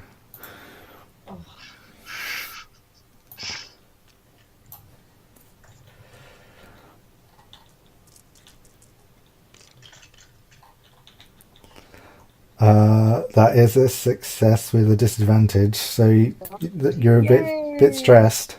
So you get you lose morale because I tell you off. yeah, you lose the morale from the death stares. Guys, 6 years in space academies studying negotiation to be able to talk by an engineer. he puts the vial down. But he doesn't like walk towards you or anything. He stands his ground, and he's like, "I can't come with you. I'm too close to cracking this. Just let me work. I'm nearly there."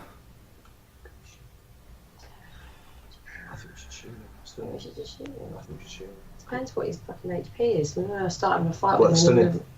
Yeah, but we still have to knock him down to 0 to stun him. Oh. Don't we? You don't just get to hit him once and he's stunned. Do we, Stu? He's not wearing any armor, but he will have a HP. Physically, they're not as strong as the K99s. Because he basically said he's not going to go with us. We could ask him what his plan is, I suppose. We did just say to him we wanted him to come. Yeah, well, alright then, like, explain to us, what your plan is. Could we try and could I try and charm him? Yeah, to get him upstairs? If we say I don't know, we're really interested, we really want to talk about it. Oh, hang on, no. Let's get sight of what the mission is here. We want to get DigiKiki back to negotiations. She's seen enough. We can always come back for him. We don't have to kill him now. Oh, that's true. He's got a load of explosives. Let's just go. True. Let's just say, okay, great. Totally understand. We'll let you work. We'll meet you over at DigiKiki's office in a few hours, or at a convenient time for you where you can present to us your plan and DigiKiki, do you agree? Yeah, good idea. Okay, so you go upstairs with DigiKiki and leave him to his work. Yeah. I won't make you roll deception. I think that's a bit cruel. Okay, so you go up and he's happy to carry on with his work.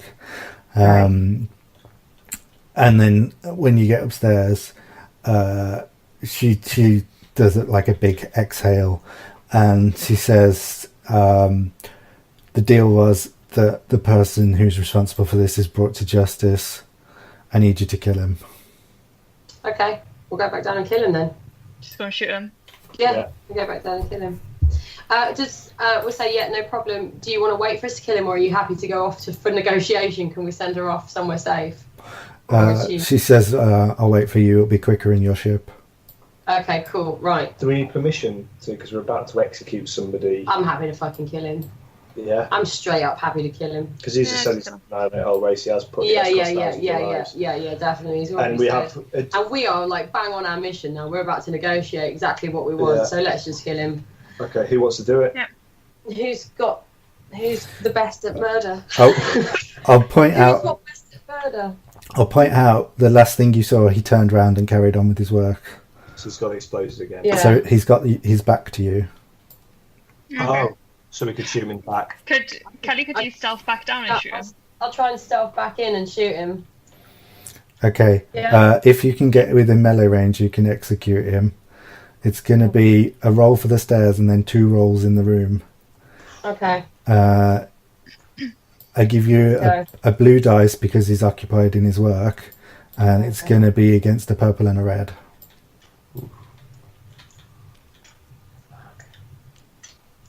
So is this the stealth roll to get downstairs? Yeah. Ah.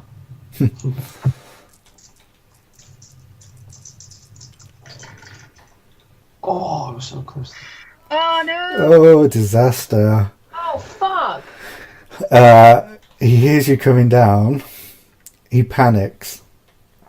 He accidentally knocks over the thing that he was threatening to use as a weapon. As you come round the corner, you see the flesh being torn from his bones, and also from the phalanx that are on that side of the room.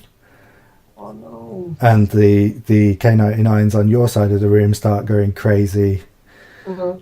As basically he's almost stripped to his skeleton or whatever phalanx have underneath their flesh. What are you going to do? Well, he's dead then. See you later. Getting out of Dodge. I reckon run back and we'll shut the Shut the thing, hole. Stop the fuse. Do you want to? If I'll you've save got some of save some of the caged. the, kids. open the cages and let You them pair out. of fannies. Yeah, well, then open Puppies the and cages. kids. We're doing our mission. Fuck the dogs. We're showing compassion. They'd already been sold and murdered. Sold for murder. Oh, how dangerous is this gas? Is it going to get me, or is it? You I snap? you can take the time to scan it with your watch. I will scan it. But if it is like an airborne thing, scanning it with your watch might be too late if you want to take that risk. I just want to run out the door and shut the hole. Yeah, okay, just get out then. I mean, we don't know that this has happened because we're upstairs, so... Yes, it's up to your mom whether or not you want to say Oh no, my character would literally fuck the fuck off. Fair enough. Okay. That's my character. Is Yeah, nicely off the front moral, anyway, so- yeah. Yeah, I've got where am I on the moral thing on the Look out for character? number one. Moral, yeah, 2 questionable morals. Yeah, I'm running out the door, shutting the lid. Okay. Like that scene, Indiana Jones, where they're like putting him in the snake pit, a bit like that, Mm. but with little cute animals. Oh well. Okay. Stay on mission, soldier. You managed to get out without getting the flesh-eating bacteria on you. Thank you.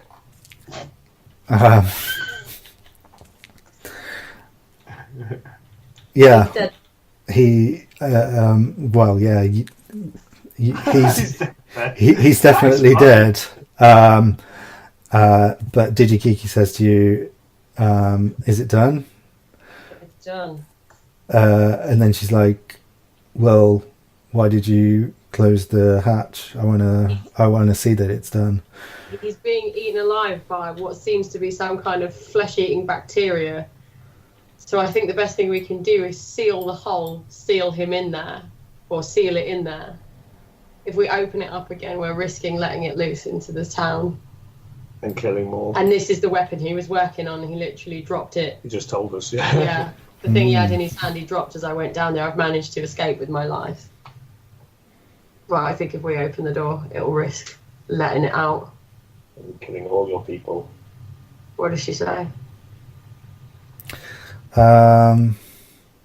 She thinks about it for a moment, and then she says, "This is satisfactory."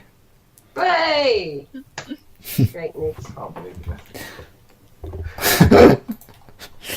it. So yeah, you go back. You have appeased both sides. They agree that you can put your biodome there if you give them the abilities to defend themselves against each other and you. And distracting dance. Oh, sorry. Is this the Oh, dance? I totally missed it. I didn't know I wasn't watching. I was waiting for your face to change. I was going to go. It's the dance that Laura did to distract the Camden guys. Yeah, so you got the biodome, you got peace, and Corporal One is like, you achieved all of the mission goals and exceeded expectations. And for that, I'm going to say that you can all have a bonus 1 ability point when you make your character for the real thing. Next time. Yeah, so you keep your proficiencies that you got from successful shots this time. Yep. And 1 bonus ability point because you got peace and biodome. And only a few innocents were killed. High five!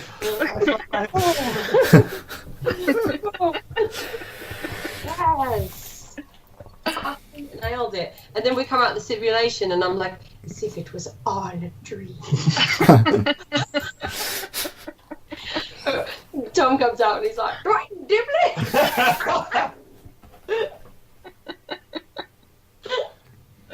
One, two, three. One done.